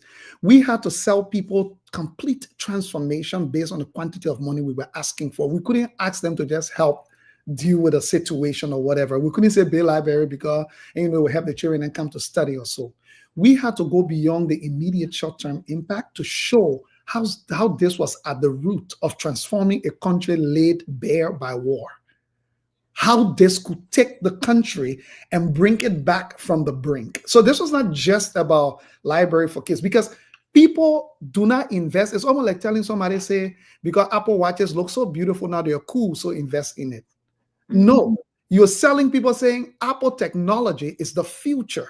The future. So you're investing in the technology, not in a watch. It could be in the form of a cell phone. It could be in the form of a car. It could be in the form of a whatever, computer, So you're not asking people to invest in a particular Apple Watch. You're asking them to invest in the technology, because that technology will drive the future. So we're not asking people to just invest in a library that will help children to can study. We were asking them to invest in an innovative pathway of nation building. How do you cultivate it at the very foundation, right? And education investment is not about academic achievement investment. It's not about people going to school and getting degrees. It was about how people can take the knowledge or acquire knowledge and manipulate it to get a particular outcome for themselves in their communities, wherever that may be, right? It's a culture. It's a way of being. That's a way of being. You see here, people want to do something, to go to the library, whatever, to go do some research, gather some info. It's like a way of living, a way of being, which is what we're trying to cultivate. So the first thing we needed to do is called the case for support. The case for support you built, we made somebody give you $10, or we made somebody give you $100,000. So it took the 6 years of research data that we got. Yeah, the 6 years of research data that we got was what was relied upon to say, no, Leo, what the people really describing the need here is not a library, it's a learning center. So let's build that case for support. That case for support has to show the short-term impact, the long-term impact, and the transformational impact. And not just I can show that 10,000 children will survive or whatever, but I also have to do a bunch of different things because I'm talking about bringing a nation from the brink, right? So it's not just education. It had to show how it can elevate the quality of architecture and building design in the country. It had to show how it can invest in sustainable infrastructure and building technology. It had to show how it can invest in the natural environment of resources. So the research, let me tell you, we did building material research. The architects and engineers discovered something called the Painesville sandstone. It's the most popular sandstone in the Painesville area. And they studied the component. It was a mix of clay and sand. So a lot of what went into making of the earth compressed dirt bricks was the Painesville sandstone because it had a higher property of adhesion to hold to each other. So that's the case of support I'm talking about. That's how rich and robust that case of support. So we had a 38-page plan for the case of support, and we had a 12-page. Your 12-pager gave you immediate. It was the 12-pager that made you say, send me the detailed plan. And when you read the 12-pager and be like, there's more here to know, send me. So we didn't go to people with a 38-page. With that 12-pager was the pitch to say, here's what we're trying to get. And once their interest was there and they started to ask more in-depth questions, then we're like, hey, there's a 38-page plan. If you want to knock yourself out, we have it. But again, that's why it took 6 years to build the case of support, including the research, the case for support, and even costing it out. How did we get to $2 million? That stuff So is wait, hold up. So I asked about the fundraising part, and then this is the fundraising part. The money does not go to who you ask. Innovation drives, impact drives the money, not the other way around. Not telling total story can drive the money. So you make the case. Building an investment vehicle. Okay. What is the investment vehicle? What are you asking people to invest in? A program that will feed 10 children? Okay, they might give you $100 or $50 or whatever that is. The size of the investment vehicle determines the type of gifts that come in. So Liberia as a case study, because we lived temporarily for so long, we don't have case studies. We are always presenting people emergency situations for them to put money into, always. Even the governments, when we go to conferences, everything in the country is an emergency situation. Nobody has built an investment vehicle that tells somebody, don't rush. Even if you need 5 years to make your decision, take the 5 years. Our single largest donor to this project, when we met him, it took him 5 years to get to the point of making a decision. Because we were selling a long-term investment vehicle. We're not telling you, say, you're not getting money, the children will die tomorrow. We were like, this is a long-term investment. And when people have to think about long-term investment, you think carefully. They're not rushing decision you make. You talk to your wife. Some people pray about it. Some people give it time first for you to settle in, because I'm asking you to make a significant investment in your life. So in Liberia, this is the contrast with the Learning Center project everywhere we went, because all of the things that people are presenting out there in Liberia is an emergency relief. Mm-hmm. Nobody's going to make a serious investment in an emergency relief project because they know it's just for temporary. So the fundraising piece is the very last piece. We call it the ask. What are you asking people to invest in? So you have to build that investment, which is what we did in the 6 years. After that, we started to reach out to people, not to ask for money. No money. It's a big mistake when you ask people for money. We identify people who we feel, because people who have money most of the time are very well versed in these areas. They've donated to a lot of things, and most of them have already gone through a lot of stuff in their lives that what made them successful. They're very well versed. So what we did, we reached out to most people in the communities and said to them, we've been working on this project for 6 years. We're building a case for support. We put something together, giving your expertise, either as a philanthropist, or a donor, or an expert in this area.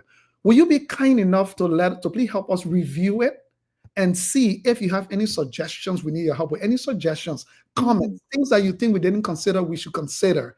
Because if you're a big donor, you're looking at it going like, okay, well, this thing made me get money if I was asked. So there's like people that you need the funding from, you're asking them to review your case of support. Exactly. The same population. Because in the end, those are the same people that will have to read it and see whether it's worth them putting their money in or not. And I will tell you, 9 out of 10, these people are always excited when somebody reach out to them and don't ask them for money, only ask for knowledge. Because everybody goes at them for money. For money. So when you reach out to them for knowledge, you are in a minority group. So they tend to pay more attention to you because most of the noise is where everybody, they have friends reaching out to them to help them with their little projects. They have families reaching out about their little projects.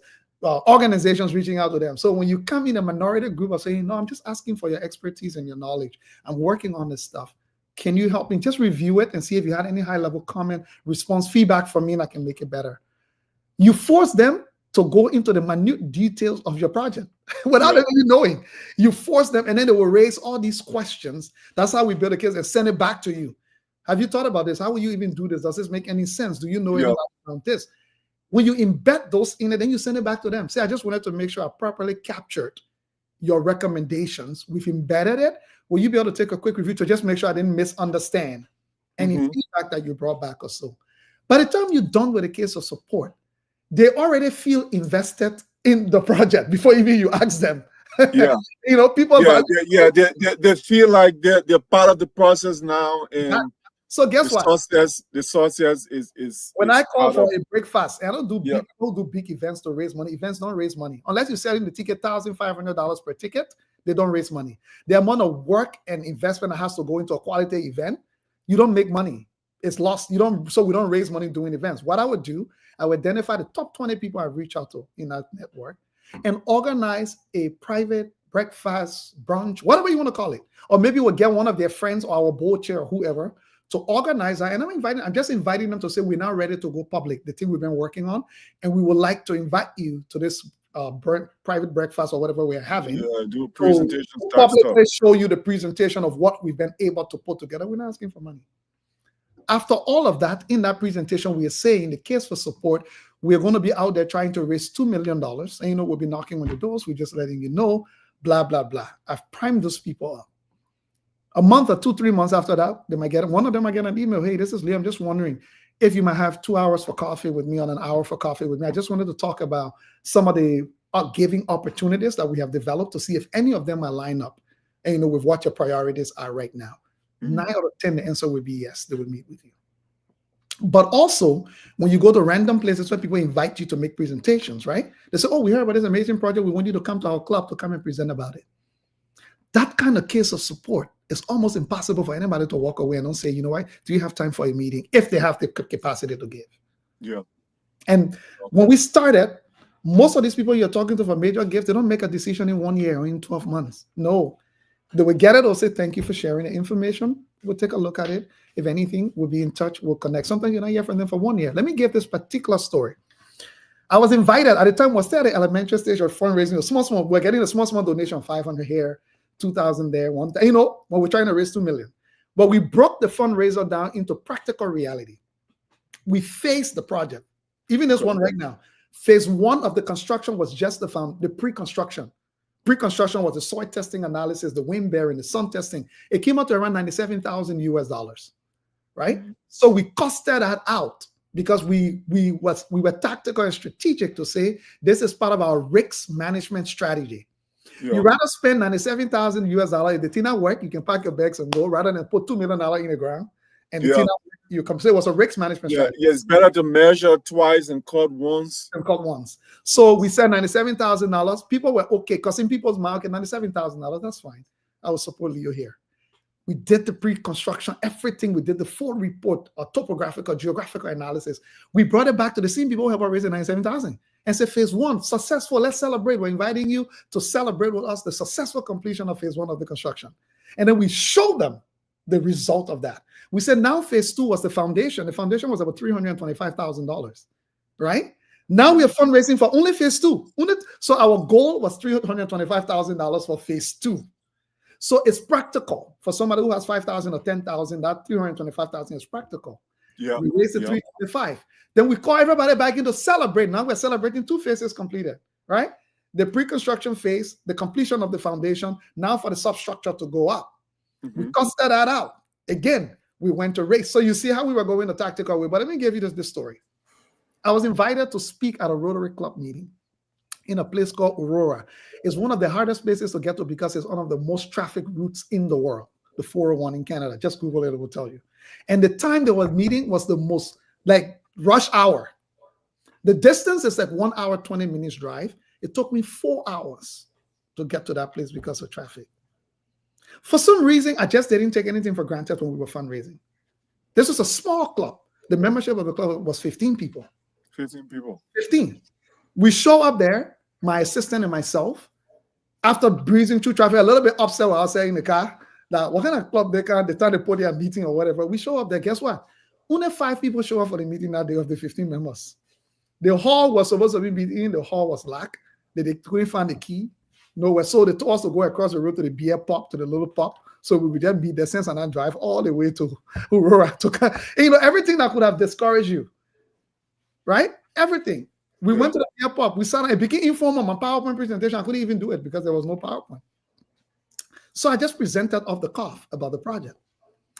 After I presented time for questions, this gentleman and his wife started to ask me some very pertinent questions that only people who have lived in Liberia and knew Liberia will ask me that kind of question. Yeah. So at one point, he asked me some questions I could not answer myself, being a Liberian. That's how deep it was. So at some point, I said to myself, I'm like, okay, let me ask. I don't know how, but these are very, like, even for Liberians, for some of us who were not in a certain class or privy to a certain things, would not fully understand. And then he broke it down to me that he had worked in Liberia in the 70s. With a company called X-Chem in Charlesville that was the largest producer of dynamites and explosive for mining operations across Africa. But they were headquartered in Liberia, right by the RIA, the Rivers International, not far from the National Airport. In fact, he was jokingly telling me how sometimes when Doe ran out of bullets, when he had to get a 21-gun salute, when Talbot, it was President Talbot at the time, ran out of bullets, the army had to rush to them to make makeshift bullets because that's they made explosives and stuff. So that was their stuff. They would do it. And then after the presentation, he said, great, not knowing, he saw the email about my presentation because their club membership sent an email around that they were having a guest speaker. So he and his wife cut short their trip to Florida to come back because they wanted to hear the presentation.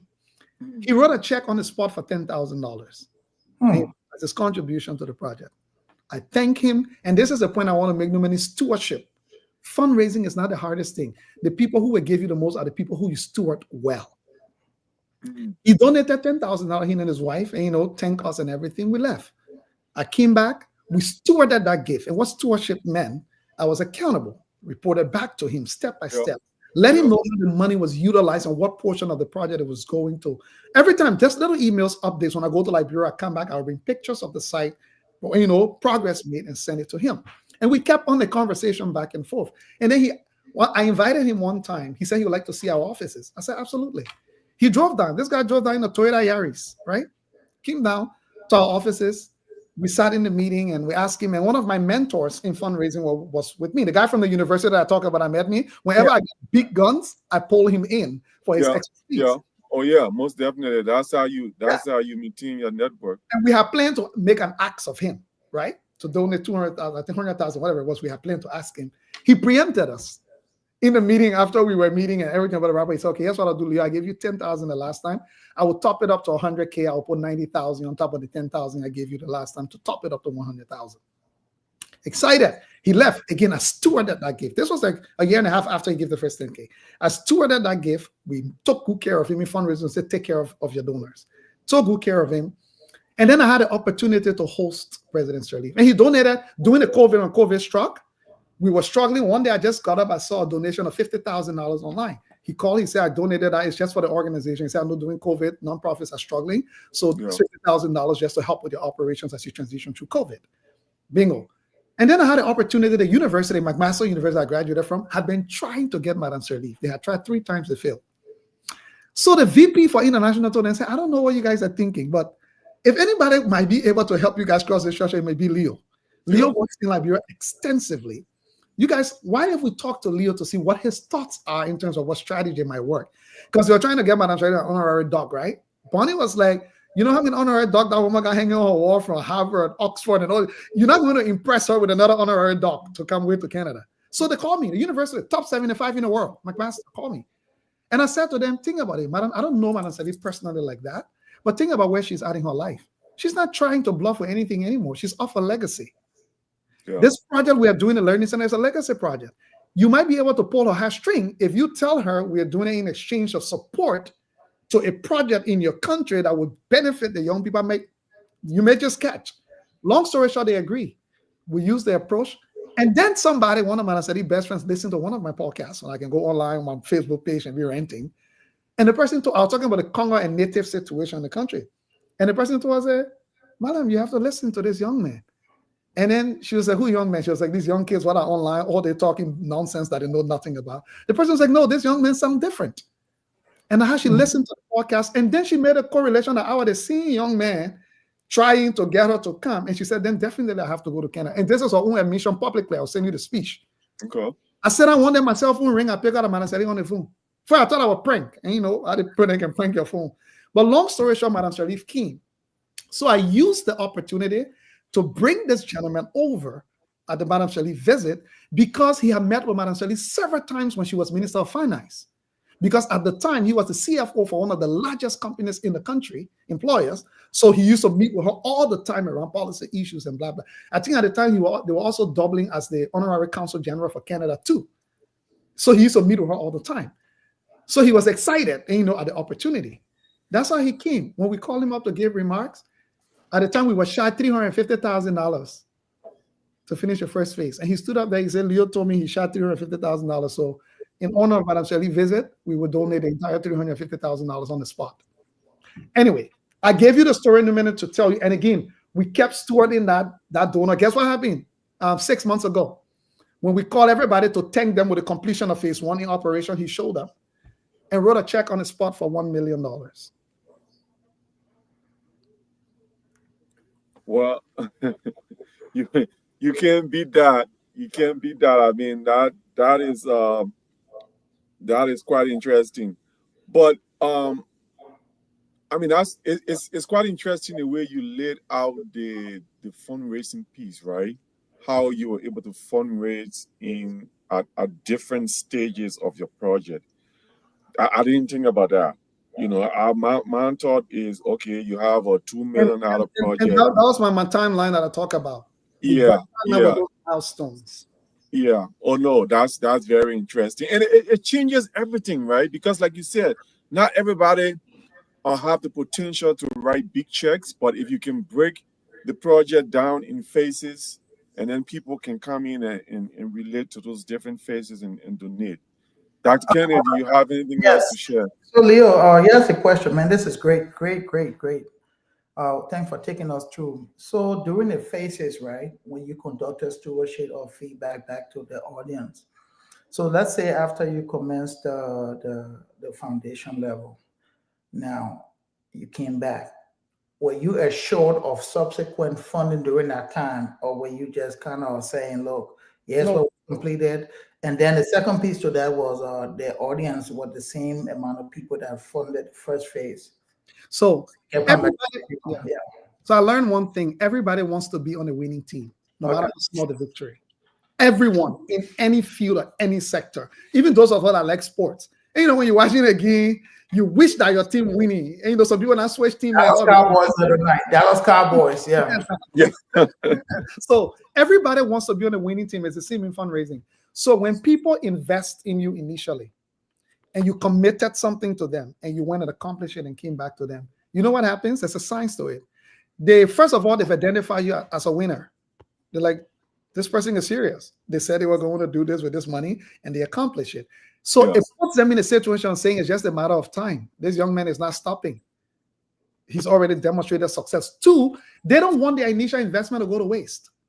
That initial investment that got you over the hump to this place, it's like, think about it. You just say, you pay somebody school fee to get a grade 6, and they tell you they will drop off now because nobody can pay their school fee. And you have the money to continue paying. And they're doing well.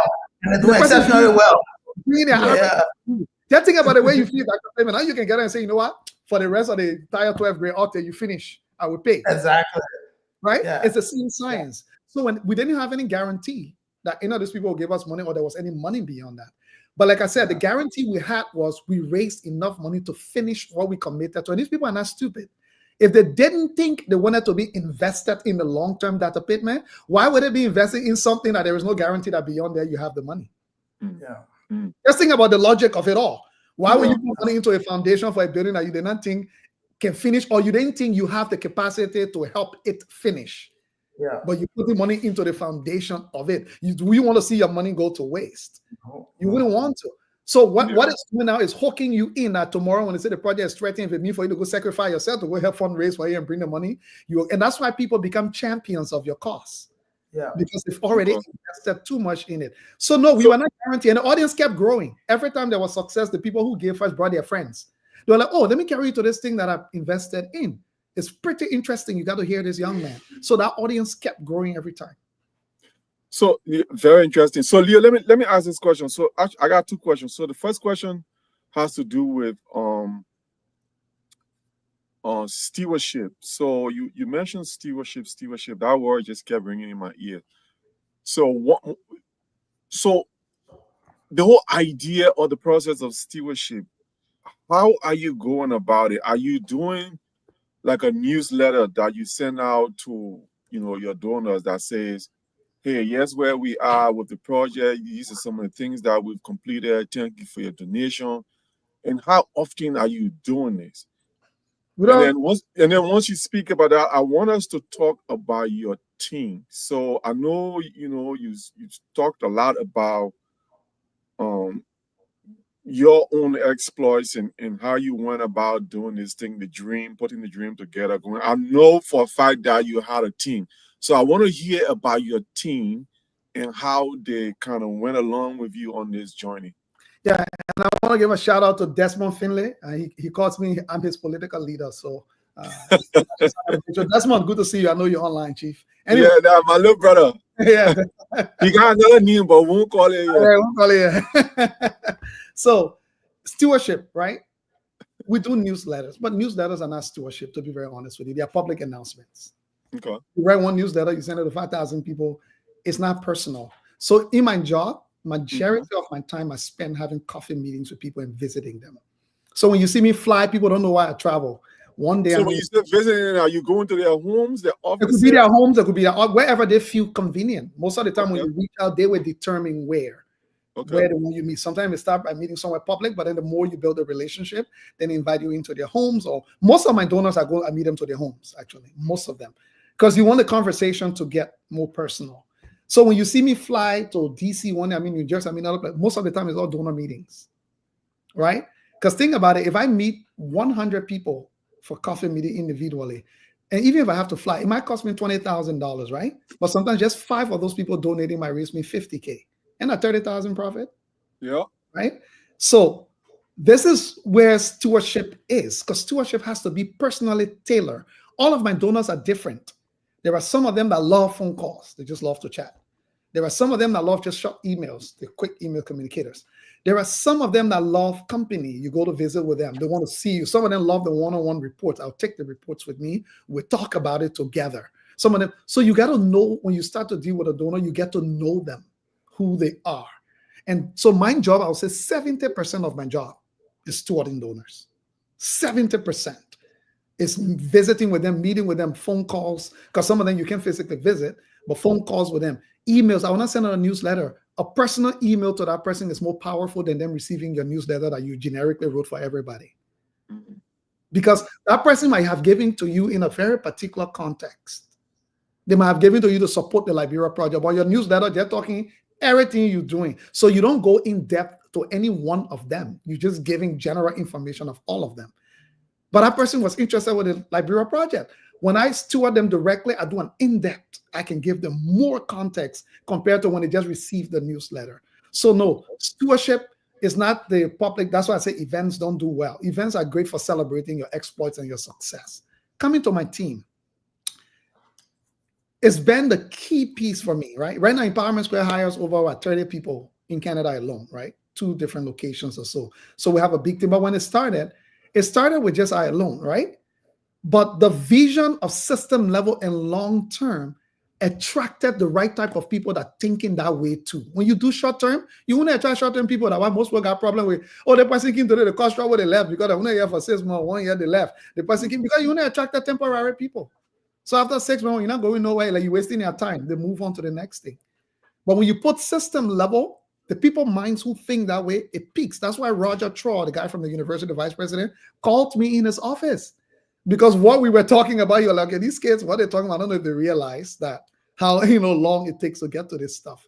Yeah. So the team we've attracted has been incredible. My organizations attracted our team of people we had from 2007, which is when we actually started, to 2016. Not a single person took salary.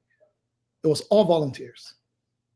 2007 to 2016. The first time myself ever took a salary was 2016, before we started hiring people. But again, when you put out a vision for system level people who understand that, realize and know that you don't just get to a place of paying yourself like that, because you are building long-term systems. So they understand the type of commitment and drive. Even if they have to leave at some point, they find a way to still remain connected in the loop to continue to support.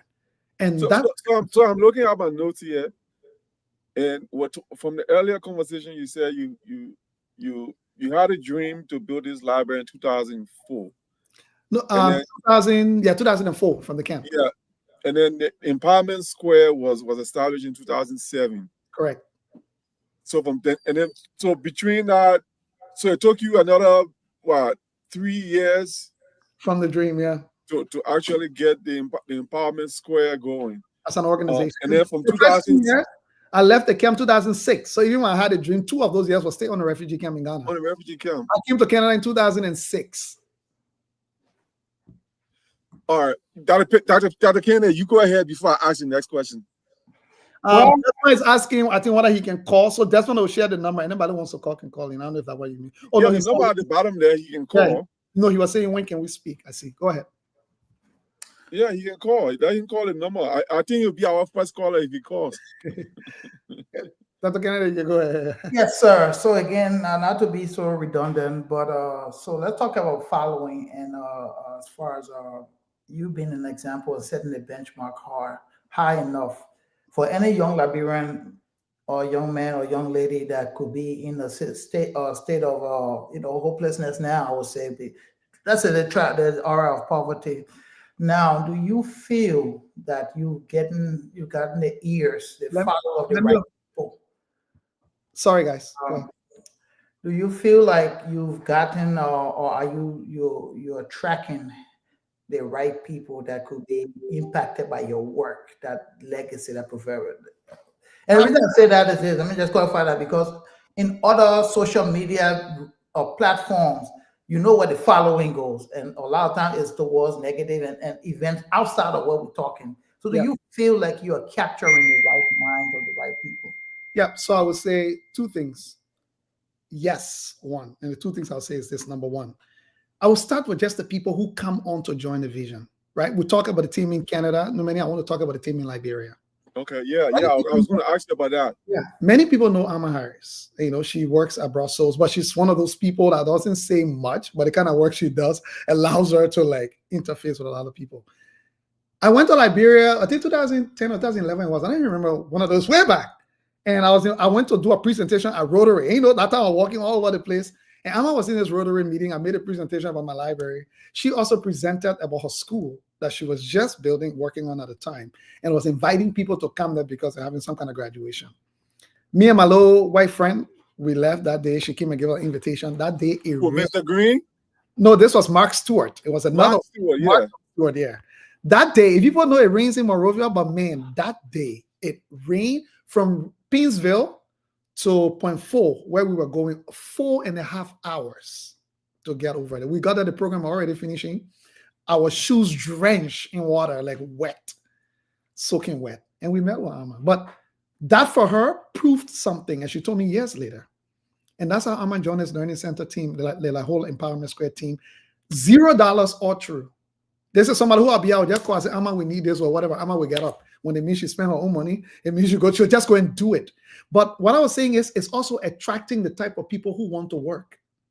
That's what it's doing. The type of people who come there, they don't care what you're giving them, what you're giving them, or whatever that is for them. They see themselves, their way of thinking in what you're doing, so they join. But here's the other thing. I don't like preaching to the choir a lot. People think I'm crazy when people ask me who you pay attention to for your leadership role. I say I pay attention to people Adolf Hitler, Mussolini, Muammar Gaddafi. Like the list can go on. Those are the people I pay attention to. Why? Great point. We get stuck up in this argument of morality and forget effectiveness, right? And these people, most of them are bad people. No debate. You know, we're not here to say, oh, they're no. They're bad people. But they are effective leaders. And when you say leader, people cringe because it's not on the positive side, right? But it is. What these people are able to do in the face of the whole world shutting down at them.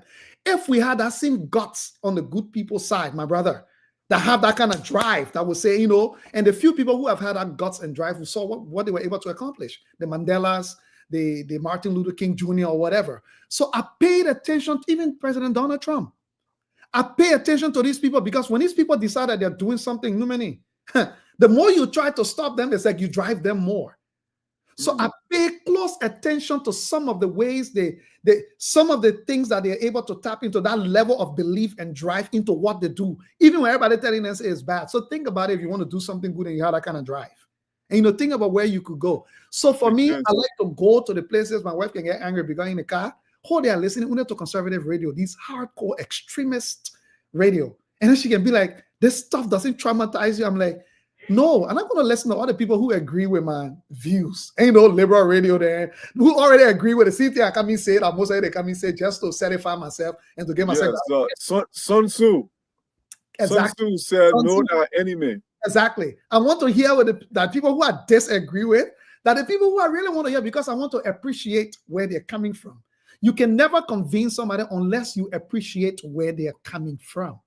So when I go to Liberia, instead of condemning or whatever, no, I spend a lot of time with people, with young people in Liberia. I tell people, young people in Liberia are the smartest. They are not stupid. The way they vote is the right way. It's not the wrong way.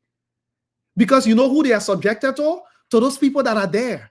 You fly off and come on, you say you get grandiose idea of transforming things. You've done nothing for them to see. But you say, why they're not leaving from behind, people who can get in there 20 bucks and 10 bucks to go eat and can't vote for you, who promising them pie in the sky when you can buy your own apartment building for them to see that it makes sense. You live in a hotel. You don't get play to sleep for yourself. Like you telling them you can transform the country for them. The men who are around, they're late politics, bring a late 10 cup of red, they're late 20. You said they might abandon them and be hungry for you who have done nothing to show that you are capable of doing what you're saying in your mouth. Well, I don't agree with that, but we can. That's just one perspective. So yeah, I don't agree with that, but hey, we're not going to go along that rabbit hole. Exactly. Dr. Kennedy, do you have anything to share before I No, let's just go ahead wrap now. I think go ahead. No, but so one other question I have. I know you talked about your team, in both in Canada and in Liberia. Is, you know, you spoke about how it took between 2007 till when was the first time you said 2016, 2007 or 2016? 2007, 2016 before you took a salary. A lot of the folks were volunteers on your team. Correct. The point I want to make is it takes a lot for someone to volunteer that long, not taking a salary. Agree. You know, and still buy into the idea. It shows and it speaks to your leadership ability, you know, and your work. So your body of work, meaning you come in there, you inspire, you drive people, which is something very, very special. So moving forward, this grandiose idea, this thing that we've seen come to life, what is Leo Johnson doing? Are you breeding the next group of Leo Johnsons? Are you working with organizations in Liberia? Are you spreading this Liberian-centered theology to other individuals within the country? Because, like Dr. Kennedy said, we need to duplicate this thing, right? We need to make sure that someone is picking up, you know, that banner as well and driving similar projects, even if it's at a very micro level, that we're seeing this effort being duplicated. Because when I look at that learning center, what I see is a blueprint for building sustainable infrastructures in Liberia, So buildings that will pretty much run themselves, right? That's what I see in that learning center. And that's where my disappointment lies, because by now, we should be studying that building and seeing how, because we have energy crisis in Liberia. We have a lot of other crises when it comes to infrastructure. So I think there should be a team just studying that building and seeing, okay, how can we duplicate that building in Buchanan, in Grand Jita, in Maryland, in Sino, just all over the place. Because with that, then, we'll be able to move our process, whether it's education, whether it's infrastructure, we'll be able to move that process along. So back again to the question, how are you partnering with other organizations within Liberia? We're already incubating. Over the last 5 years, what people haven't noticed, we've recruited over 400 young entrepreneurs already, part of our small business incubation program with the support of the MasterCard Foundation. So what we've done, people who would normally be functioning in what we call the informal sector, street hawkers, people selling. Mm-hmm. Because what people realize is that you don't teach that kind of hustle. You don't teach it. What these kids do every morning, rain or shine, they're in the mud, in the rain, trying to make a sale. Yeah, every day is different. Every day is different. What they don't have is simple financial literacy, entrepreneurship skills, and whatever to turn that lay hawking market into table to boot to two shops. And that's what they don't have. They're lacking. So we got the MasterCard Foundation to put in some money to experiment. And we've been having to come into the center, for example, now. They go through like a 3 to 4 months entrepreneurship training. Nothing complicated. We take their same commercial activities they're already doing their hustle. We show them how to map it up into a business plan. So you even got to write anything on paper. It's experiential learning. Yeah. And that mapping up shows you how long and what effort it would take to turn that thing what you're selling in your hand to table. How long it would take to turn it from table to shop. Once they're successfully completed, we allow $400 investment, because most of them, their entire inventory is $50. Everything that is selling at $50. But when you teach them a new way of scaling, then you have to provide the resources that maps out the scaling. Yeah. So each of them get $400. They get the first $200 with certain milestones. Again, my timelines is always in milestones. Once they meet those business milestones, then they unlock the second $200. The reason I don't worry about that population is that these kids are not kids that you worry about that will spoil money. They've been managing an inventory for $50 for the last 5 years, turning it around. So now have sent their little brothers to school, little sisters to school, help the family with food money. So they're not looking for money to go waste. They are a group of people that you guarantee when you invest in, they are looking for a way to hustle to get a better life. Our young boy, young girl entrepreneur, they want can be dressed up in a BB student that they want. By the time they get some more money, the business, what they want to do, that the business are beyond their reach. So it's funny how we've neglected these young people in the informal sector when they are the most likely to succeed if we invest in them. Because the attitude, the discipline that they have developed in their survival mode, I envy it at times what they are capable to actually do. So to your point, in the Learning Center, all the programs, they are now our programs. For example, I told you the teaching Pele, Basa, Kisi, Loma, the Learning Center is another young man, right? That he came from the US. He has his PhD in linguistics from Liberia. We brought him in. He's incubated a language training program, the Liberian Language Institute. Is running out of there already. And then what we're doing, we're coaching and mentoring them to say, how do you structure this thing to start to build it up? We're giving them the security that I didn't have. Yeah. We are walking them around with the security that you got somebody to ask, right? We have another young man from the University of Liberia. His program is outreach.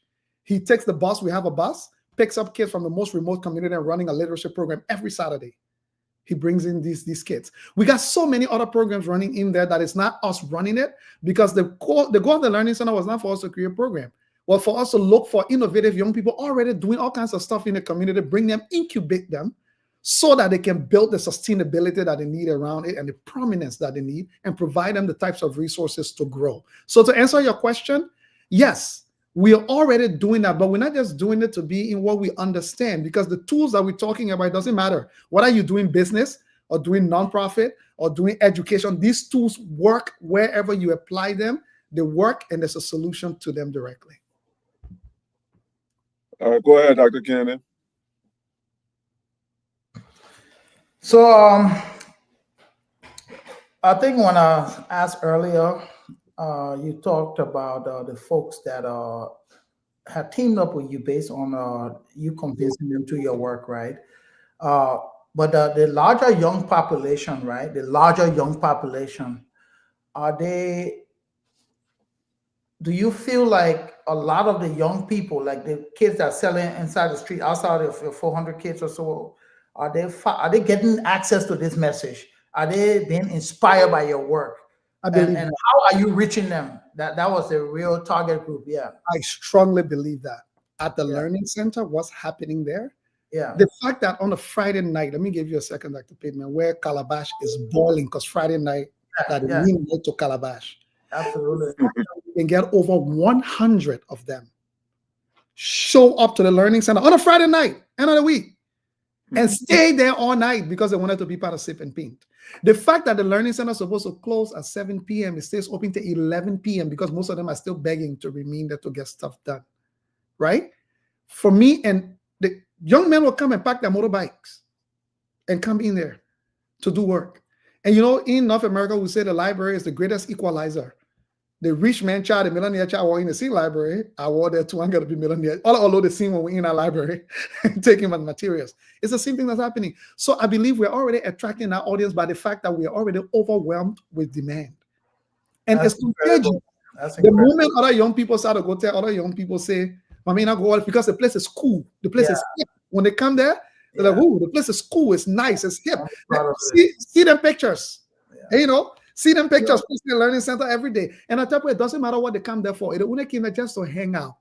We've made one big step that they consider that place a hangout space and not the Calabash or one King Juice shop or whatever that is. Nice. Yeah. Very interesting. We're almost at the end of our ride here. So we're just gonna give Leo a few more minutes to give us his parting statement. Yeah. And then we will we will do you Dr. Kennedy, and then we can we can wrap this thing up because we're at I know it's 7:03 already. Yeah. But thank you, Numeni and Dr. Kennedy also for the time. But here's what I would say. You know, I'm a Christian. Lying in church is just as sinful as lying outside of church. And this is why people in government, in politics, got a problem with me. Anybody who raises their hand in Liberia and said, I can solve this problem, I can fix the education system, we can do this, and Liberian people entrust you and you feel you have lied, it's a sin. So the same way we frown on sin in the church, there is absolutely no reason why kids should be allowed to go to UL today and sit in classes. It's anybody who says we must start, you are a liar. Because if you admit that it is bad and that bad, but you're still doubling down and saying they should go there, you're a liar. There is no reason why in today's date, I tell everybody that we should be paying lawmakers $40,000 vehicles every 2 years, but cannot find a bus transportation system for schools, for public schools. There is no explanation. So I say this today, two things. Either our leaders are devilishly wicked, or they're a bunch of incompetent people who has no clue where to start, and they keep lying to us. And here's what I will say. I say this because if, right, I would not have access to the IMF, to the World Bank, to all these big loans that they can get, my team and myself can put together a small idea and inspire people to the point to respond like this, then let's ask the question, how can people who've been put in charge of Liberia is a gold mine for raising money. I told somebody the last time, if I work as a development officer and set up a development department for the University of Liberia, I should raise no less than $20 to $30 million a year. No less. It's a gold mine for philanthropy and fundraising. Where you have the greatest problems are where people are looking to bring out the greatest innovation, and money is not the issue. People who are ready to bring out innovation, raising money is not their issue. Their issue is the idea that will make them go, wow. Yeah. That's what they're looking for. Why are we not doing this? I'm saying this to say this. Our leaders have continued to either lie to us, be incompetent, or they're wicked. There is no reason why we should be arguing over a $700 million budget, saying that we can build roads, build schools, build hospitals, and it's false. Nothing stops us from raising $5 billion a year. Anybody please give me any reason? This is what I said to my friends in government. If the president hire you as a minister of agriculture, right? And you told the president you're able to accomplish his vision for agriculture, and you became minister, and after 2 years, we went back or resigned. If you said because there's no money and you didn't get the resources, then you have failed, because part of your job is to mobilize the resources to do the work. If you can't, you resign. So I'm saying all of this to say, no many welcome me. I'm of a different breed. And I will say this. I said we'll build 3 phases of the Learning Center. $1 million already in the bank for the second phase. I'm not even ready to start fundraising for the second phase yet. Somebody's kick off the fundraising with $1 million in the bank. We will build the second phase, and the third phase is to renovate the current Painesville Town Hall so it's not an eyesore. We will renovate the Painesville Town Hall to show to people, from our lawmakers, our governors of the day, they are all liars. How is it possible? We do voodoo. The roadmap for how we raise the money and whatever is there in the open for everybody to see how it. And not that Leo magically disappeared and someone only Oma in the corner, the Oma were willing. They're not locked. There was no lock to it. It was methodical. It was systematic the way we went at it. So I say to you, let the Learning Center be the new Lux in Thunderbirds, not UL anymore. UL is no longer Lux in Thunderbirds. It's not the light in the dark. That's why it's now the dark in the dark. All right. It'll be the new Lux in Thunderbirds.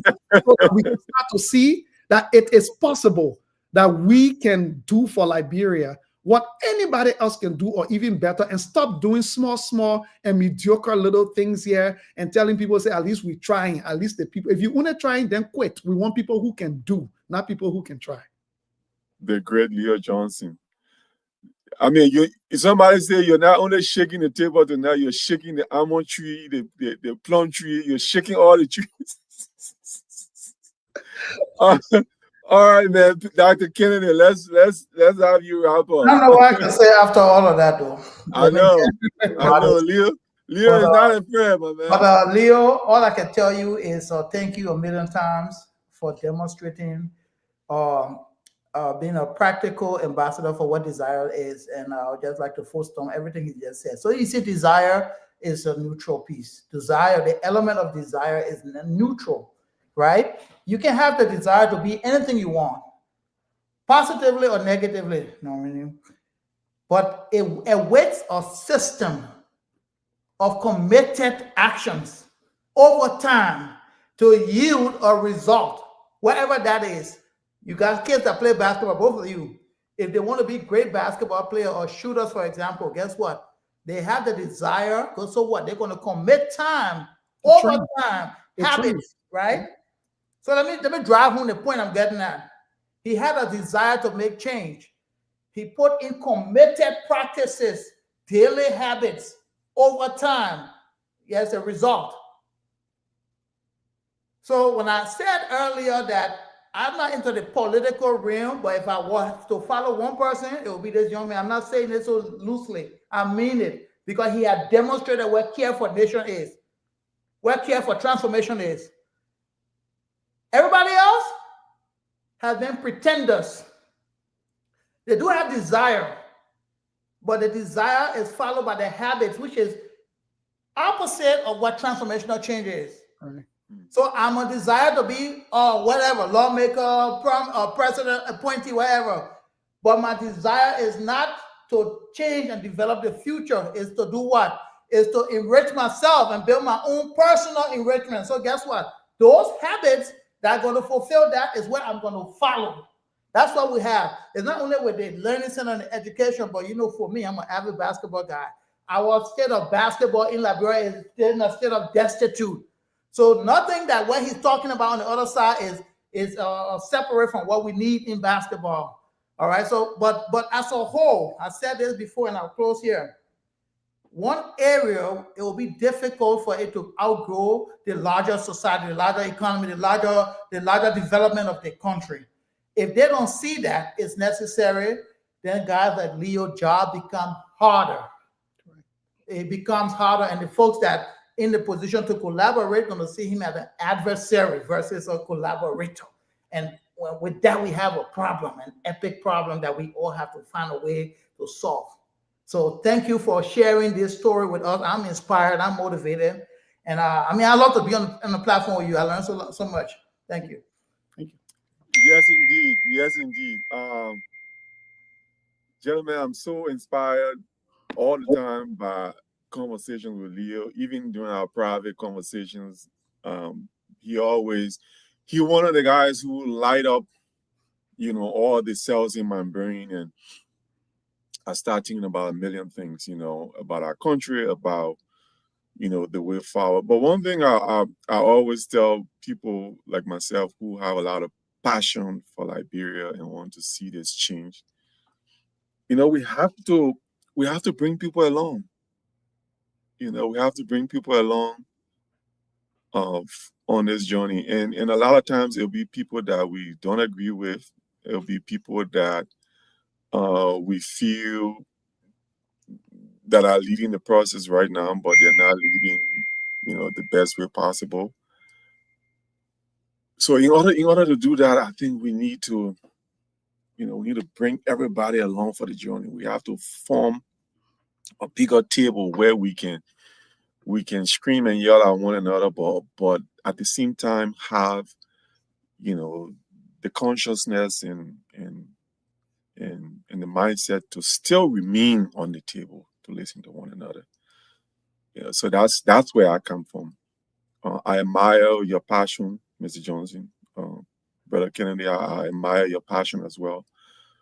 But as we go along, all of us on this journey, let's keep in mind, let's bear in mind that no one person has all the answers, right? No one person has all the answers. We're all in this together. Some of us are better fitted to lead, but at the same time, let's make sure that as we lead, we're leading people, not only people that agree with us, but people who disagree with us as well. The Learning Center is an example of the best of Liberia. My wish is we'll extend that conversation to the people who are responsible for our communities, the people who are responsible for building Liberia, that they will listen, not only listen, but buy into the idea. I listened to Leah's story, and one thing that struck out to me was you mentioned one time, Leo, that when you started the Empowerment Squared, there were even Liberians in Canada who said that, oh, we're not going to join Leo to promote him. Yeah, they said let Leo go do it own thing. Leo Yeah. community to promote itself. Exactly. That was so disappointing. And I feel like, we need to find a way in ourselves to let other people light shine. When other people light shine, it doesn't mean that your own light cannot shine. It simply means that they're shining, and because their light is shining, yours has the ability to shine as well. It's every man has his own time. Or the illumination of their light might even shed light on you. On yours. On yours as well. Yes. So that's where I want to end tonight, Brother Leo. Always a pleasure having you, Dr. Kennedy. Thanks for coming along. All the reps and beyond, man. Look, like I said, here we believe in strong repetitions, good repetitions always lead to good habits. So let's continue to put forth. We are building a big trip. You all get your invitation. December 2026 is the groundbreaking for phase 2. I might be getting 50 to 100 people from Canada. So we'll be making the announcement for Liberians in the diaspora who want to join the trip in December 2026. You know what? I'm planning to go to Liberia. So yes, put my name on the list. I'll be there. I definitely. Dr. Kennedy is always there. Everybody will get notice. So I'm there. Yeah, I've been away for a while, so I need to get back in there and reconnect with all the good folks there. But hey, anybody who know the Senator Snow, man, I need to get in touch with that man. I've been sending him all kinds of messages, and I will see if I can get somebody who close. I'm not directly, but I think I might know somebody who is, so maybe I can put you in touch with them. Yeah, I need to get hold of Senator Snow. I need to talk to him. So anybody who can get me in touch with him, I appreciate it. And with that, December. This huh? December. I'm going on the 28th.